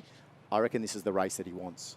Yeah, and it makes sense, honestly, as we keep saying, like the opportunity to pull on the green and gold, to race in front of a home crowd. And if it's going to be, one of your first, if not your first, chance to even wear the Australian singlet, to do so in front of a home crowd, you couldn't think of much better than that, to be honest. Yeah, great. And going to cross back to Stromlo Live now with Richard Welsh again, the General Manager of Bathurst 2023, with our winners of the 2K mixed, or they're on their way to the mixed 2K relay in Bathurst 2023, Abby Caldwell, and of course, Stu McSwain. Yes, thanks, gents. What an amazing race that was. 2K time trial. Stewie, have you ever experienced anything unique like that? No, it was definitely a different kind of race. Obviously 2K, it sounds short, but it's not easy. There's a few hills in that second half, so it made it tough. But for both me and Ab, it's going to be an awesome hit out for Bathurst. So it's nice and hot. I'm assuming it's going to be hot in Bathurst, so it was a good test event to hopefully bring our best in a few weeks' time. You're obviously the marked man going into it. Did it pan out the way you expected? I think no race is easy. Everyone's a good quality. Like, it was an amazing race. Some of the boys ran amazingly well today, so it's a tough race. I was happy I was able to get through it, run well. I'm just going out there trying to run the best I can and just try and execute a good race. So hopefully a few more weeks of training, we'll be ready to go come Bathurst. What's it going to be like to either, you might lead off, you might run the tail league, but a relay on home soil against Kenya, Ethiopia, Morocco, US, England, they're all coming. What do you reckon it's going to be like? It's going to be exciting. I think anytime you get to wear that Aussie Guernsey is a huge privilege. You run 110% when you have that Guernsey on. So we'll be ready to go. I know we can compete with those countries. We want to try and bring it home if we can. We're going to be doing everything we can, the four of us. So I'm confident if we get it right in the day, we can be right in the mix. Well, congratulations on your automatic spot today. And joining you on that start line in the Australian team, Abby Caldwell, you've won the trial today. How pumped are you? Yeah, it's pretty exciting. I mean, I came in here not knowing what was going to happen, and probably the deepest field of distance runners I've seen in women's for a long time, so it was so nice to be a part of. But yeah, huge privilege to be able to cross the line first, and such an awesome experience. And I'm really looking forward to jumping on the team with Stewie and the others on there, and yeah, really mixing it with the others to see what Australia can do. It'll be really fun. Stewie was no doubt the favourite for the men's race, but the women's race was wide open. Many talking about it as the race of the day. What was the race like out there during it, and talk us through how it panned out for you? Yeah, look, it's going in, yeah, as you said, it could have been anyone's race. It was such a good field, so it was a clean race, to be honest. for the quality of girls in there, we all kept to our line, and it kind of just went out. Everyone went hard from the start, and it just progressed through that it was a hard-passed race, and I think that's what we all wanted. Yeah, I felt good rolling through a K to go, and Jess was taking it out for us, and I knew she'd won a hard race too, so that was really lucky for us. But yeah, I think kind of everyone just stuck to what their ability was, and we all pushed each other, which made so much of a difference, having such quality girls in the field. And teammates with Big Stewie here, you're going to get out to Bathurst and have a look at the course. You know it's very different to here in Stromlo, right? Yeah, huge privilege being out there with Stewie. As you said, he's the big name going in there, so it's super exciting. And honestly, whoever's on that Australian team with us, it's going to be awesome.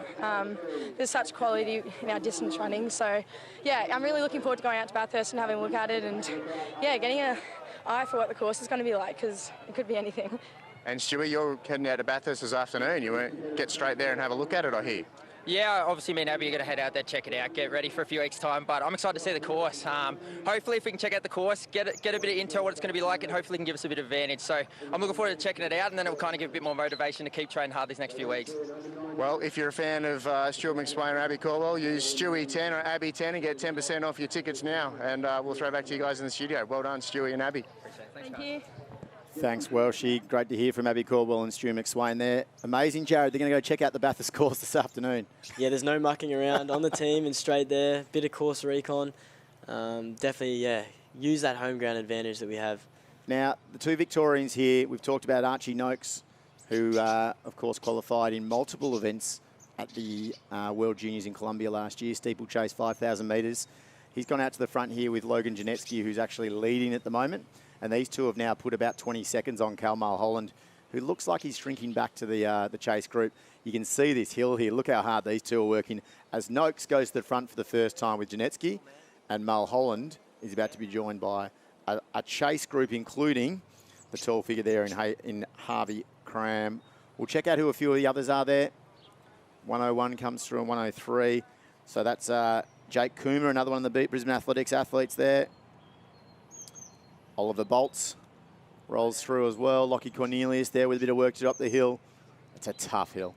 It's brutal. It's brutal. I think that's the first time that these guys have had to go up it, so they navigated it super well. Clearly, Noakes and Janetsky must be feeling super strong, working somewhat together, even if it's not a conscious thing. I think they won't mind the fact that they are able to work off each other. So, Joe, on this sort of course, they went through 8:51 for the first 3K.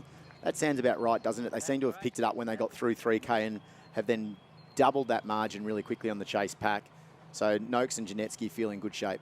Yeah, definitely, and I think they handled that first K well. A 1K loop at Stromlo is super quick. It starts with a downhill, and so you can get carried away, particularly the adrenaline of this moment. And so the fact that that was a controlled start, and now that the boys are putting in that tough work as we get into the longer laps, it's pretty smart running. So chase group's changed a little bit now. Mulholland's still in it, but he's the one that's dropped back to 5th there at the moment. We'll pick up a few of those other athletes as they get around the next corner for us. But look what amazing pictures we're seeing here. Now, this is the course here in Canberra. What we're going to see in Bathurst, though, is going to be just as exciting. You've got the famous Mount Panorama sign that certainly rivals the Hollywood Hills sign at the top of the mountain. You're going to have athletes from all around the world, the best of the best. I mean, Richard Welsh just mentioned some of them there as Logan Janetsky now clears away from Archie Noakes on this downhill section. But the best of the best from around the world. Who are you excited to see running from international stars at Bathurst 23, Jared? Yeah, well, I guess, you know, it's not every day that we get to see the likes of the top Ugandans, Kenyans, Ethiopians coming here. I'm honestly not totally up to date with who's said they're coming and not. I'd love to see the likes of Cheptegei. Cheptegei's supposedly on his way, so that's what I'm excited about. Yeah, exactly, and to be able to host those guys and for any fans of distance running, to be able to just stand meters away as they're flying past on probably some tough hills is going to be just a once-in-a-lifetime opportunity to watch. You know, you can go watch these guys at the track and stuff like that, but you're still not that close to the action compared to what you can be at Bathurst next month. Now, supposedly we're getting replaced for that meet. We're getting replaced by Matthew Lynch and Tamsin Manu, but I think it'll be an exciting coverage as well. And, of course, for those that won't be able to get there, which I hope everyone does make their best effort to get there and to visit that worldathleticscrosscountry.com, buy your tickets or get yourself in an entry. For those school athletes, as we mentioned, there are junior athletes, all junior races all the way through to Masters, including the Masters World Championships on the Sunday. So check out for all that information and get your way to Sydney. Get your way to Sydney, only 2.5 hours away from Bathurst. So an easy event to get to. Yeah, and I think that's going to be one of the great things of this championship is that it's not just the World Cross Country Championship races, it's a festival of distance running. And there's a race for everyone, there's multiple races for everyone. People can race on almost every single day of the championships. And as I said earlier, for all my fellow para-athletes out there, don't forget that there is a mass exhibition type race for us. It's going to be on the Saturday morning, one of the last races before the main program. And it's there so that we can showcase to the world what we have to offer, and also to kind of thank the Australian athletics community for getting behind us, and for those behind the scenes that have worked hard to give us this opportunity and so many other opportunities that we've gotten and we do deserve. So look, the Janetsky now has made a really big move. Noakes made a move up that hill that they took on for the first time. It was that small little hill. When I say small, it was not small at all. It's small in distance, but in incline, it's very steep. But Noakes made the move and went to the front for the first time there, and Janetsky decided on the downhill just to run away from him. So at the moment, Logan Janetsky is looking to stamp his ticket. Archie Noakes has got some work to do because he's now in no man's land and getting chased by a group of 4 or 5 behind him. But Logan Janetsky looking terrific here. Of course, runs here in Melbourne, former Wesley athlete, coached by Tim O'Shaughnessy. Obviously very familiar with Australian cross-country teams, as team managed some of them in the past. And Logan Janetsky looking to make every post a winner here at Stromlo on the road to Bathurst 2023. Now, only just over 30 days away. Yeah, Janetsky's looking super strong, but super smooth as well, actually.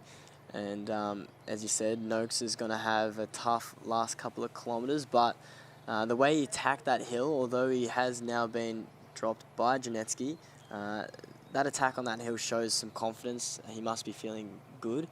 And so therefore, navigating that last lap, he must be feeling okay to have attacked that hill. So it's 14 seconds at the moment between Janetsky and Noakes, but the gap back to them now is really opening up. So I don't think Noakes has got any problems at the moment with that chase pack currently. We'll see as that group comes through now around that next corner there. There's 3 athletes, and they're sitting nearly another 20 seconds back behind Noakes. So yeah. Honestly, I think the way Janetsky's looking, perhaps Noakes hasn't actually slowed down at all, and Janetsky's just picked up the pace. Like, that's definitely a possibility. But also that I guess the main pack, they are a group which in the final 2 kilometres, being in a group is super handy, particularly when you can get stuck in your rhythm if you are out on your own. But it'll be interesting to see how this last lap unfolds. So Logan's gone through there 5.5k in 16:23. Archie will come through there in 16:40. So that's 17-second margin. And we'll have to see. I want to try and pick up who 3rd, 4th and 5th are. They're about to come through 5.5k. They're going to be well over. They're going to be nearly 30 seconds down on Archie. So it'll probably be a racing 3 for that 3rd spot at the moment, that automatic spot. You can see they've almost slowed tactically here to have a go with each other. Yeah, that's the other thing. I think, the decision that would have to be made in that pack is, does one of us, is one of us going to go out to the lead and try and chase these 2 boys down, or are we going to start looking at each other and working out who's going to kick down? I think, honestly, if you're going to lead, you'd want it to be because you think you can beat the other guys in that pack by leading. You don't want to be leading to try and chase these guys at this point in the race, because I think the way the gaps are opening up, they're looking the goods to come 1st and 2nd at this stage. Obviously, anything can happen, but it'll be interesting to see the dynamics for that 3rd spot. Logan looks terrific as he goes up that hill. Last time around, we said Archie just made an attack. And look at that there. That's one of the best pictures we've seen of the day, actually, I reckon, Jared. It gives you a real understanding of how hard they've got to work to get up that incline. This downhill, when we train around Stromlo, is one of the downhills where if you're doing a small speed type rep, your legs actually are barely in control. So that's what I mean. You know, you go up that hill and you kind of want ideally a gentle downhill to recover, but the downhill is so steep as well that you don't get that opportunity to fully, truly recover. So, and then by the time you do get a bit of flat, you've got 2 90-degree turns to get back on the other loop. So it's a difficult course despite the awesome smoothness of the grass. Despite the lack of mud, the rest of the course is difficult enough.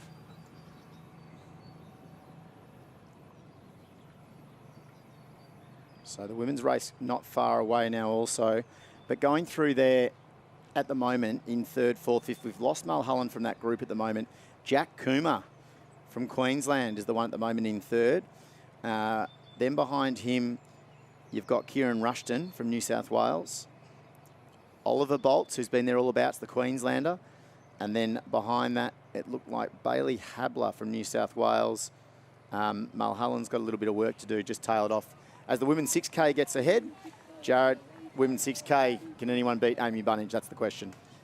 That's it's a question, that's for sure. Amy's run at the Zatopek was sensational, just missing that 9-minute barrier, but the Australian record though, breaking a bunch of records. There's obviously the Australian under 18 record, I believe, and then also the meet record as well, I think. She's so an it was incredible athlete, and it was in the same week she just received her ATAR, so her tertiary entry rank that's set her off to Stanford, that puts her in the top echelon of Victorian students as well as Australian distance runners. So Amy Bunnage off to Stanford next year to show her trade, but here out in front, Logan Janetsky doing everything he can to get him on an Australian team for Bathurst 2023.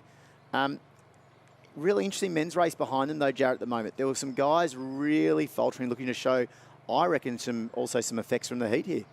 Yeah, definitely, and the junior races are a little later in the day, obviously, and as the sun gets up, Canberra tends to get hot quite rapidly, and so it's probably now, I guess, in the early 20s. Yeah, it's just the temperature's just gradually rising there. It's going towards that mid-20s, I reckon, by the time these ladies will finish in the junior race. We do have a breakaway in the ladies junior, so we'll have to see who that's going to be. Wouldn't be surprised if it's Amy Bunnage. She does run from the front so regularly. Yeah, and honestly, if you've got that fitness and that supremacy which you showed in that Zatopek race, if it is her, yeah, wouldn't be surprised. Why wouldn't you at this point? So, just trying to get a feel for what's going on in that men's race at the moment. In the race for the automatic spots, we're still pretty confident at the moment that Archie Noakes is comfortable in that second place, but Jack Coomer could be the surprise behind them. Jaden Russ coached athlete, Brisbane Athletics. Jaden Russ had athletes on world cross-country teams, world junior cross-country teams, and on the track for, going back now, probably the last 5 or 6 editions of those 2 championships combined. So not surprising to see a Brisbane Athletics athlete right up there. And there's been a real resurgence, Jared, in Queensland distance running. Maybe not even a resurgence, probably just a surge. We probably haven't seen anything like it. At the Australian All Schools, the junior Queenslanders were incredible. Seth Marnie, one of those that shone. But there was Queensland athletes everywhere shining. Yeah, definitely. I think on social media you'll see a bunch of different groups and they'll post their Tuesday night training sessions, and there'll be quite literally dozens and dozens and dozens of athletes running super fast. A lot of them probably in these under-20 races, to be honest. I think that surge has come particularly in this age group, and maybe the ones slightly above, slightly below as well. So not surprising. And these World Under-20 cross-country championships have been a place where a lot of our best runners make their first team. Of course. And so today you could be actually watching some of the next generation, the likes of your Stewie McSwains, Ollie Hawes and Jess Hulls and Abby Caldwell, as we saw. But also, the likes of, I'm sure with 6 athletes being selected, I reckon most of the best of Australian distance running would have come through this pathway. And this is the best thing, because it's an Australian Championships home. Janetsky there showing some grimace on his face, having a look over his shoulder. He looks happy, but he also knows it's hurting a little bit here. Has a really good look around. But with the likes of six athletes being selected, we don't always take 6 of these championships. We don't always fill a full complement. But of course, our home championships, we're going to have full teams. Australia's got good medal chances as well in some of these, particularly, I reckon, the open grades in the women's and the men.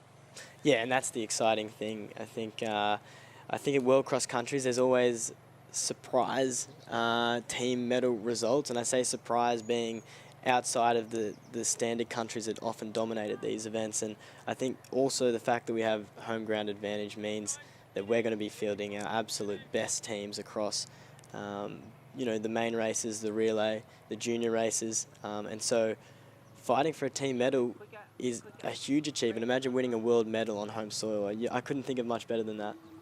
So here we are. Logan Janetsky's making his way through here. He will be off to the World Athletics Cross Country Championships in Bathurst 2023. Oh, what a grin from ear to ear. The one finger salute. 24-16 unofficial there for Logan Janetsky. Congratulations to him, Coach Tim O'Shaughnessy. Great win there. It's the selection trial that everyone wanted to be ready for, and Logan Janetsky was ready. Continued on. The Australian Championship form finally paid there, Jared, for the first time today. We see one of our Australian champions from 2023, from 2022 salute from cross country. Archie Noakes is through next, gives a clap to Logan Janetsky as he gets across the line. He's Charlotte Wilson trained. He'll make his way also to Bathurst 2023, Feb 17 and 19. And now the race on for third. This is going to, I think we're going to see an absolute sprint finish here. Let's see what turns the corner. At our last check, we had Jack Coomer making his way up, moving his way up, but also and there was Oliver Bolts, Bailey Habler. There was a few that were in the mix. Here's an absolute dash to the line. Remember, only one of these is automatic, Jared.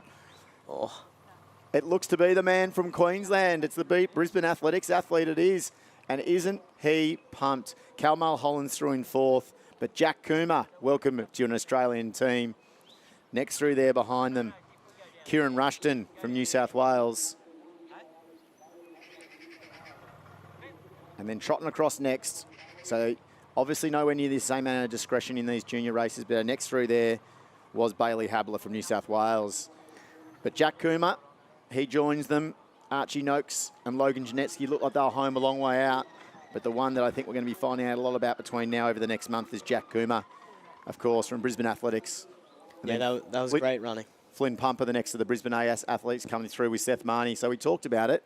Geez, Jaden Russ, he had a whole contingent out there. Yeah, that's what I mean. The depth in that squad, and all the squads in Queensland, to be honest, is booming. Absolute emphatic run from Janetsky. Noakes super strong as well, but I think the top 6 there. I'm not sure if someone's missing that's put their hand up. Cameron Myers was missing, so Cameron Myers wasn't there. I'm not sure if there's a discretionary. Well, it's a 3. It's still only picking 3 again. So we'll see what happens. The selectors have got some choices to make again. But we're moving to the ladies' race now, and they are strung out really quickly here. So our leader, it must be now probably 150 metres. So if it's not Bunnage, I'd be absolutely shocked because I don't think there's another athlete in this field that's got the same quality as Amy Bunnage. She's done everything in recent times.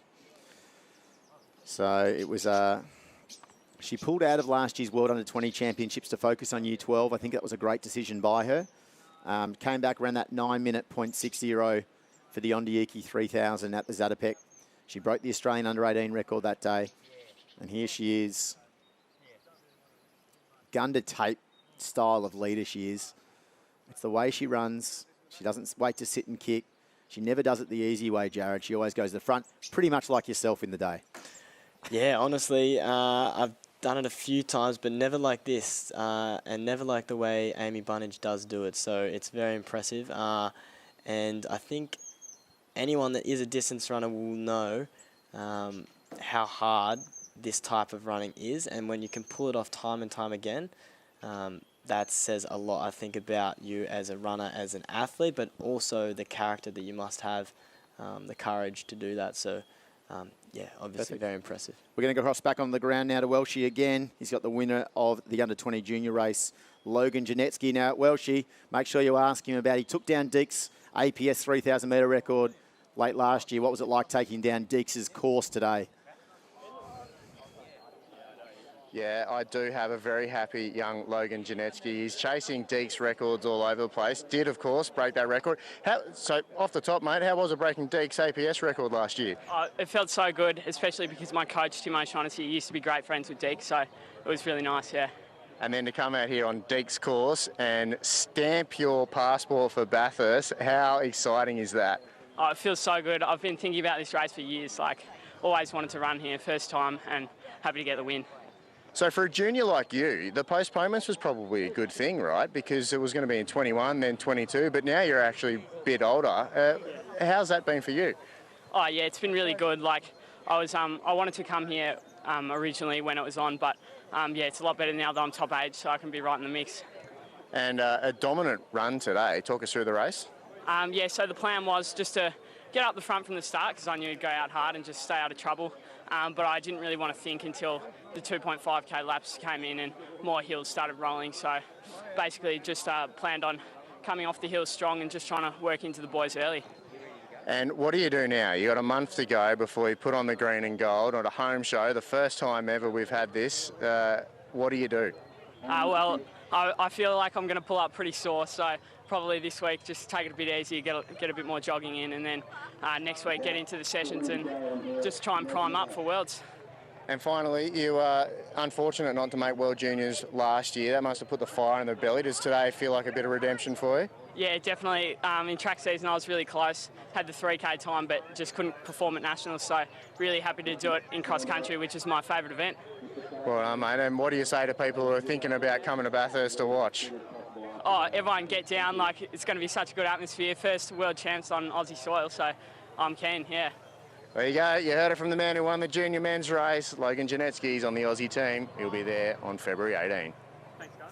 Thanks, Welshie. I think we need to get Logan Janetsky selling the event for us. There's no need for us here, Jared. Get yourself down there. Again, worldathleticscrosscountry.com. Get yourself there. Run across the 3 days, the Festival of Cross Country. As you see on the screen here, an athlete who undoubtedly is going to be one of the stars of that World Athletics Cross Country Championships Bathurst 2023, and that is Amy Bunnage. And I think, as we mentioned just before, we see so often Bunnage having to, lead races out like this, lead them by significant margins. So what will be exciting about watching her race in Bathurst will actually be the fact that she is going to be coming up against the best in the world, athletes, definitely of her caliber, I'm assuming. So it'll be awesome to see how she responds under that kind of pressure, and I'm sure she'll do extremely well. So chasing behind her, that's a Gabby Schmidt from Queensland. So another Queenslander here, prominent at the moment. Now she looks nowhere near as comfortable as Bunnage at the front, but I'm not too familiar with Gabby Schmidt's technical model. I did see her at the All Schools on the track, and she battled on really strongly there at the All Schools, but here she's stepping up to the cross country under 20 age group. She's only 16 still, Gabby Schmidt. So, well, Amy herself is still only 17, just doesn't turn 18 until this year. So there's some really young athletes here, some talent for the future. Incredible. Gabby Schmidt's obviously eligible for the next version of these championships as well.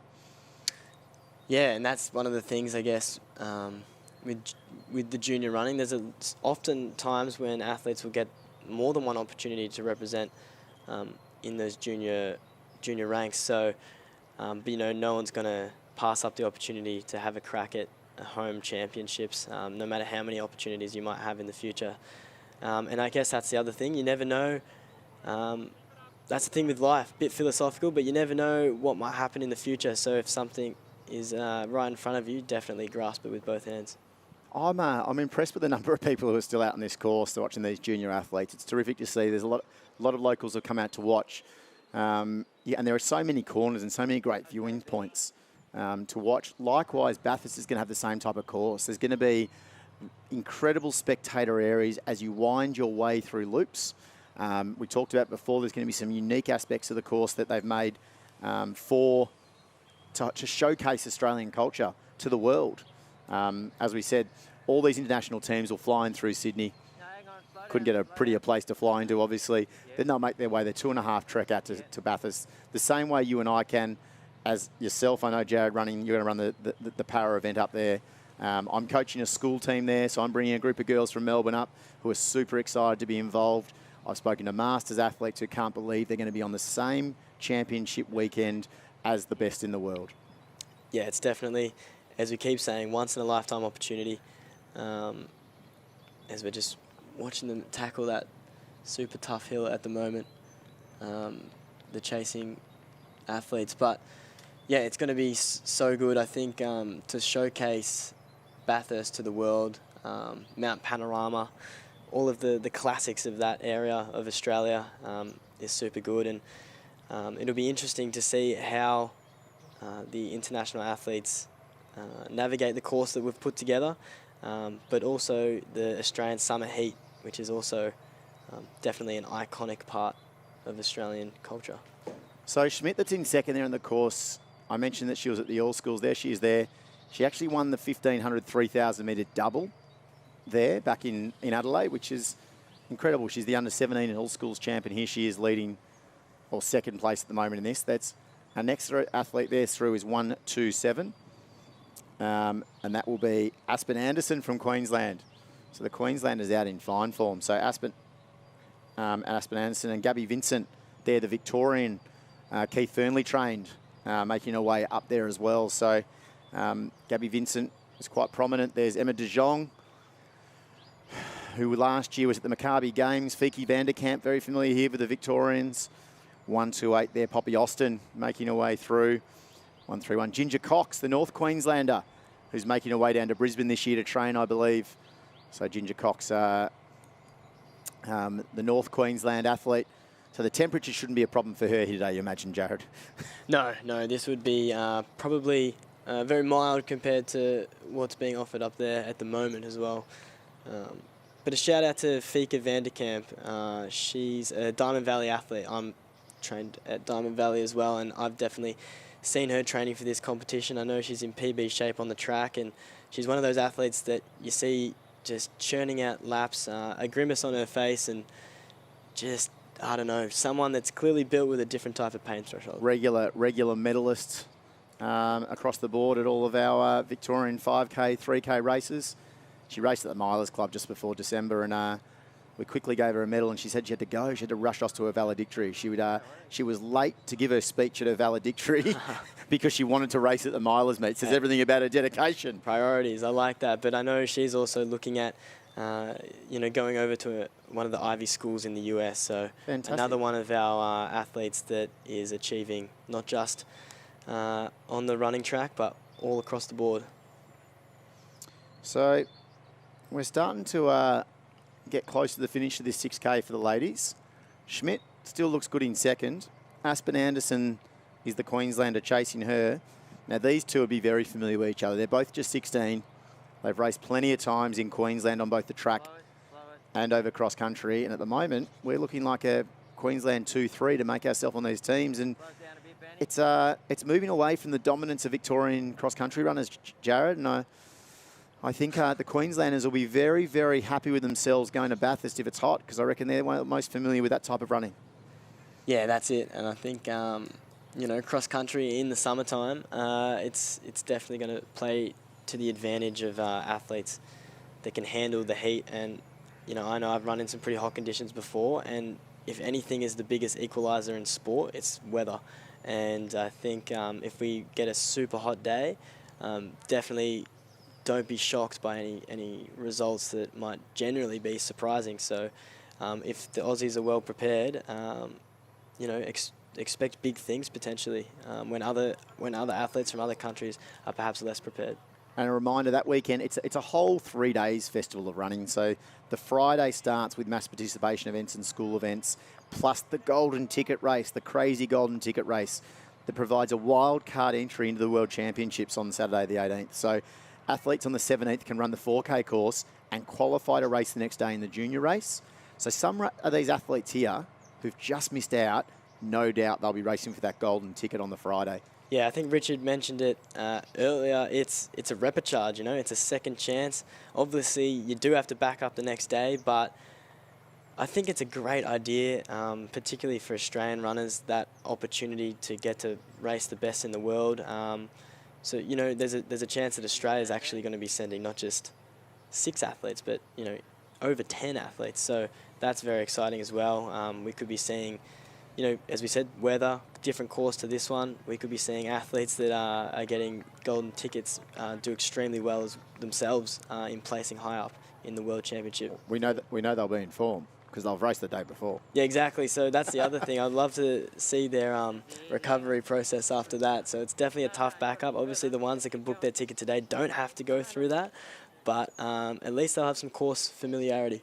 So yeah, so 3 days of racing. The Sunday wraps up with the World Masters plus more mass participation events.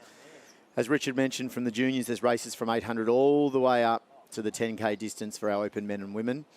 And there's some school-age races in the middle as well, sitting around that sort of 2, 3 and 4 kilometre distance. The power event, I believe, is 2K. Yep. Jared? So 2K on this Stromlo course. You said it's fast and furious. I think there's going to be some of Australia's best para-and-ambulant athletes who we don't typically get to see at that international level run. No, definitely not. And I think one of the things that's good about this race is you will get that, but you'll also... the race is definitely for athletes of all abilities in the power ranks of all classifications. So if you know anyone, let them know. So here we see Amy Bunnage. She's absolutely destroyed the field here. It's unsurprising. So the Australian under-18 3,000 metre record holder, the Ondieki 3,000 metre champion, is now the winner of the selection trial for the World Athletic Cross Country Championships Bathurst 2023. We'll see her in just over 30 days there in Bathurst in the green and gold. Her first time in the green and gold, as we said, pulled out of that team in Colombia last year to focus on Year 12. Next year, she's off to Stanford. Gabby Schmidt now it is in second. She's been rocking side to side for a long time, but it's not unfamiliar for her. She's gutsing out. She looks great from the waist down, the way the legs are travelling across the grass. She's still doing all the right things, trying to secure that second spot. Aspen Anderson's the one chasing her, and it looks like there might be still a challenger for third. So will there be a really fast, furious finish like we saw in the men's under-20 race, Jared, do you think, here in third and fourth in this under-20 ladies? Yeah, potentially, but this is great tough running. You know, we spoke about how Bunnage had to lead a lot and run a lot of solo, but so is Schmidt here, and this is impressive as well. It takes a lot of courage to hold this pace for this long without any assistance whatsoever, just battling with your own mind. So, yeah, kudos to this performance as well. So here she comes. So Gabby Schmidt will be next through. Bit of work now happening. There's a fight. There is a fight on for third now. Aspen Anderson, and I reckon that might be Vincent that's just rolled past her. It is. It's Gabby Vincent. So wow. Gabby Schmidt comes through, but the race down the tunnel here, Anderson had sat in third for so far, the Queenslander, but it's the Keith Fernley coached athlete there in Gabby Vincent. She hasn't had the easiest runs in recent years, but this is the team she wanted. And Keith Fernley gets another Australian representative on her team. Of course, the father of Claire Fernley, a former Australian representative herself. Aspen Anderson gets through in fourth. It should be enough to get picked, you'd imagine, the junior race, Jared, but no guarantee. We'll look through there. Next through, looks to be 1, 2, 4. Oh, no, I missed that one there, possibly. We'll have to wait for our final confirmation there. Fiki Vanderkamp, though, is right in the mix. So we'll wait for some official results behind it. Emma De Jong back there, the Maccabi Games 1,500 metre champ comes through. Also, your girl Fiki Vanderkamp, Jared. What a run, Diamond yeah. Valley athlete. She's not going to be out. I reckon that's the best performance I've seen at this level for her. Yeah, and I think, you know, she's also come off the back of Year 12, as I said, and I think, you know, for anyone that's done that, it's a lot of pressure. So to see her excelling now, perhaps with that weight off the shoulders, is great to see. So tell us, Amy Bunnage is out the front, Ivy League, Stanford. What makes these distance runners so intelligent, or is the other way around? What makes intelligent people good runners? Geez, I don't know. I think it definitely takes an interesting person to be able to do what some of us do. Distance running isn't the easiest thing in the world. There's a lot of doing the same thing, a lot of monotonous type of activity. So perhaps there's something to do with that. You know, Commitment. Focus, commitment. You can definitely grind it out when you need to. So. So look, we've seen today, and we'll sort of go through what we've seen is from the start. So we saw Jack Rayner, not surprisingly, really win the men's race. He took it from from Matt Ramsden and Brett Robinson. So a 1-2-3 for the Melbourne Track Club team. They're all on an Australian team, not for the first time, and they'll headline that act. We'll have to wait for the discretionary selections behind that. What was your take from the 10,000 metre from the men's 10K race? I think we definitely have to applaud the way Ramsden went about that race. As he said in the interview, it was a pre-race plan to go out hard and hope it stuck, and it stuck pretty damn well to qualify for a home team. Rayner, class, and Robinson, class as well. So look, we're just going to do a quick Bathurst tour for you in the eyes of Steve Monaghetti, the recent Australian record holder for 60 plus 5K. The man doesn't stop.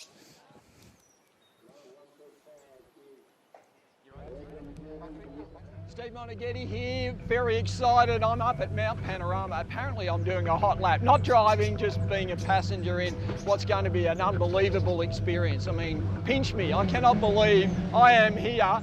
I dreamed up watching this race, you know, seeing Rocky and Moffat racing here. Incredible venue, Mount Panorama, wow. The technical nature of this course makes it one of the world's great circuits. So it is an iconic place to come in Australia, no doubt about that, and its reputation precedes it. When I was running, I was amazed at how steep it was and how long it took to, you know, to get to the top of the mountain. It's a lot quicker in a car, I can tell you. So the reason we're here at Mount Panorama today is because the World Cross Country is here. What a day, what an atmosphere, what a course this is going to provide here. So I'm here just to check it out, have a bit of a look at it, do a bit of promo before it, because it's so exciting to have the World Cross Country not only in Australia, but at an iconic venue like Mount Panorama. It will be an unbelievable course, an unbelievable atmosphere for spectators, for athletes, for everyone who makes the effort to get out here. It will be unbelievable.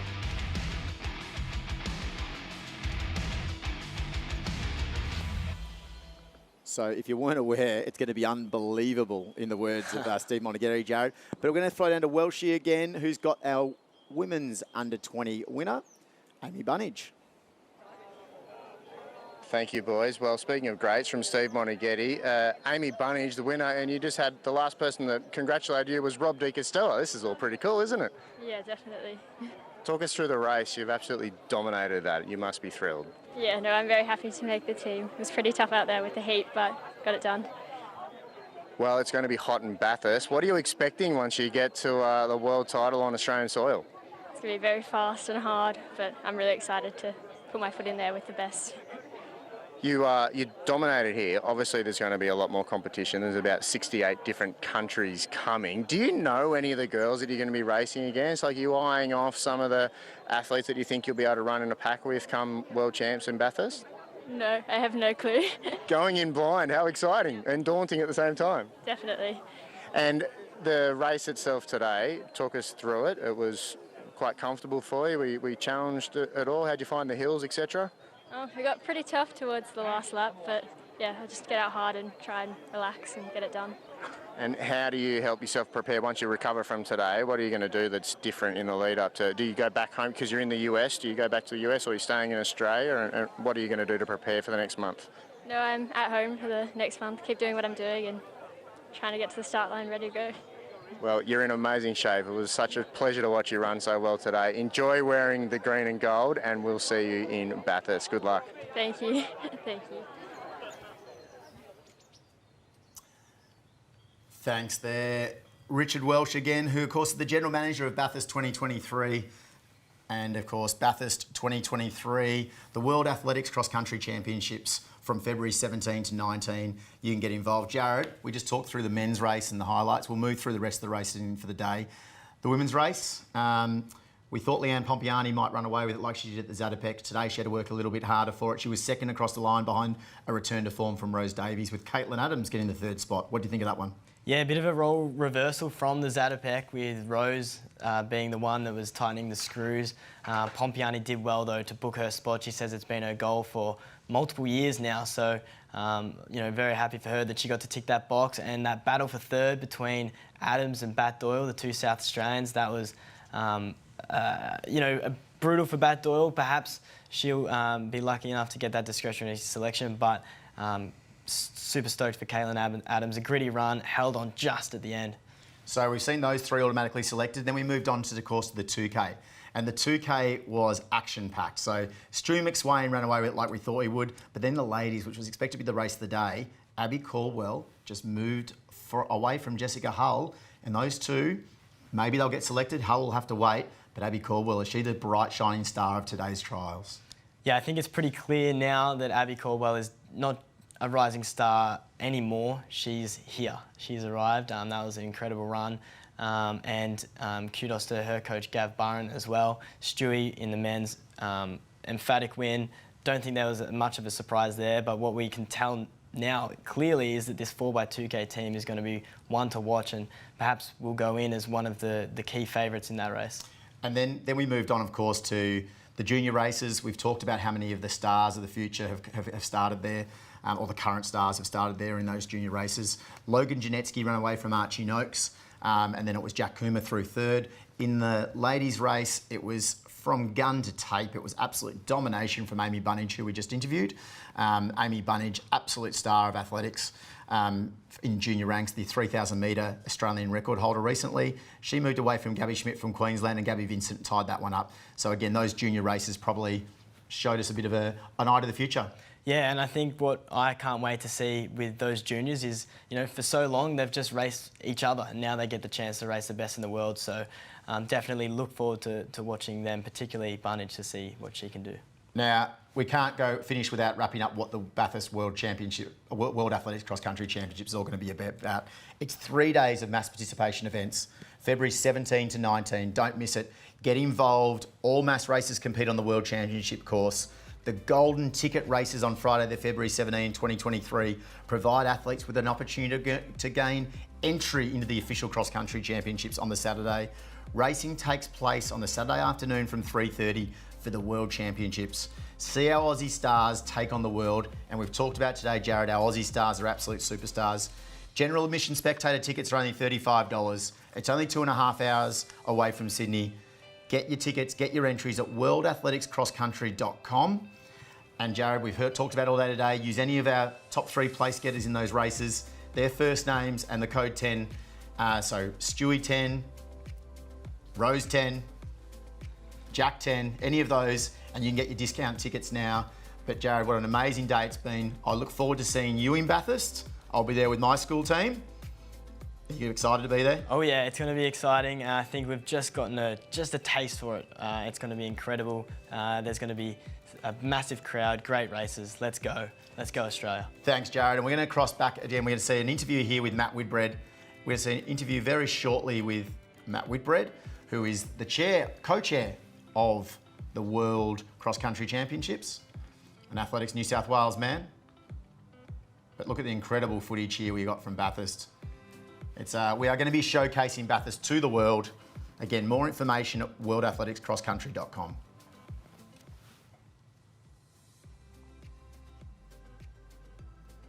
Yep, well, we're here with Matt Whitbread, the co-chair of the World Athletics Cross Country Championships, Bathurst 23. Matt, if this is a teaser for what we're going to get next month, it's pretty good. It's just going to be fantastic, isn't it? First ever home World Championship for the seniors. 25 years since we had the World Juniors in the lead up to the Sydney Olympics, and if today's anything to go by, we are going to have some very, very competitive senior Australian teams on the world stage, as well as the under-20s. That relay team in particular. We'll wait for the selections for the second spots in the next couple of days, but that's looking to be a genuine World Championship winning potential team. So for anyone watching at home, not many opportunities to come and watch the best runners in the world compete on Aussie soil, and to have some Australian teams that are going to be legitimate medal and World Championship chances on home soil, once in a lifetime opportunity. We've let the athletes do most of the explaining for us and talked a lot about the competition today, of course. What about the city of Bathurst? It's going to come alive. We've got a big city activation going on. It's not just coming to watch running and for some that might do a bit of running, but what's going to be happening in the city as well? It's just going to be a complete festival for the 3 days of the weekend. So it's Friday to Sunday.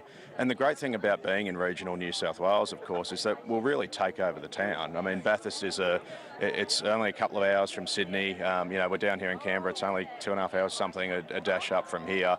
It's an easy place to get to with an airport, but we're going to take over that town. It's a town that's built for major events. Obviously, they do it very, very well. It's country New South Wales, and you know the mountain, the cross-country course on the mountain is iconic Australian stuff. So it's going to be a fantastic weekend, and of course we've got the events from Friday to Sunday. So if you're a runner, a jogger, a walker, para-athlete, able-bodied athlete, the World Masters obviously is on as well. There's going to be something for everyone for 3 days. It's not often you get the opportunity to run on the World Championship course, literally hours apart from when the senior and the junior athletes run on the international stage, and that's once in a lifetime. And I was in Oregon for the World Championships, and they didn't let me go and do some 400s on the track after it was over, right? So you get to run on the World Championship course literally hours before Jess and Ollie and all these guys are going to go around and run for Australia. So it's just a wonderful opportunity. And we know that accommodation is a bit tight for people, but we have some good news. We've opened up this week. Bring your tent. Absolutely, camping on the mountain. So anyone who's a fan of car racing might have done it already, but it's a wonderful opportunity, cheap and affordable as well. So yeah, there's camping on site. You can make a weekend of it. Bring your tent. It'll be very affordable. The information's on the World Athletics World Cross Country website, and so that's been open now, I think, and you get the opportunity to stay on the mountain and come straight down down the hill and watch the best in the world, go around for 3 days and have a run yourself. Obviously all the amenities up there to have showers and everything like that. So I was just talking to Marty Dent. He's booked his motorhome already. So look, that's a good thing to sign off on. From Canberra here at Stromlo Park, we're going to sign off. I've got to fill up the car full of athletes. I think I've got Stu McSwain coming with me to Bathurst right now, so we can chew his ear off on the way. It's going to be great. The athletes are going to go and have a good look. What an amazing run here this morning over our trials and the races here at Stromlo Park, and we are February 17, 18, 19. If you didn't know, if you're already watching, sign up, worldathleticscrosscountry.com, and there's still plenty of tickets for sale. We've sold plenty this morning, but we're not going to be selling out, so come along. We'll sign off for now. Thanks for joining us. Thanks very much, everyone.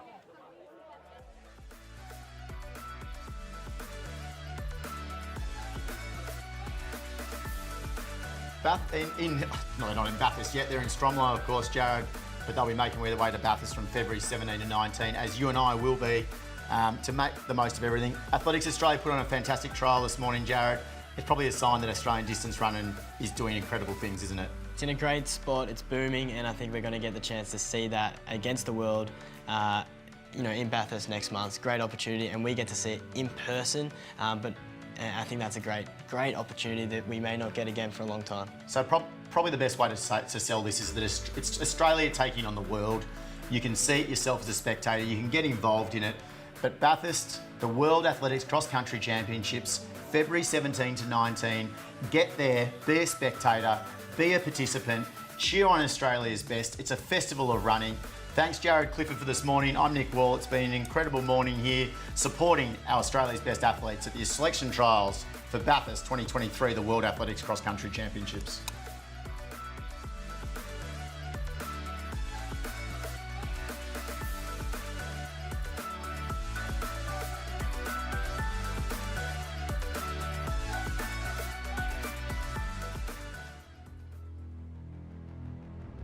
Cross country, the purest sporting contest. No gimmicks, no equipment, no roads, no assistance. Just you against the terrain, plus whatever nature brings. The World Athletics Cross Country Championships always attract a roll call of the very best there's ever been. There's no other distances here, no medal for 3,000 or 5 or 10. Just one chance, dominated by a select few. Ethiopia and Kenya have won every women's team medal since '95, and only once in 40 years has the men's team medal gone to anyone else. But they've never done it here.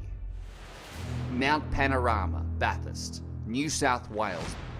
The mountain, the spiritual home of Australian sport, relentlessly challenging, and now home to the first World Athletics Series event on the island continent in 25 years.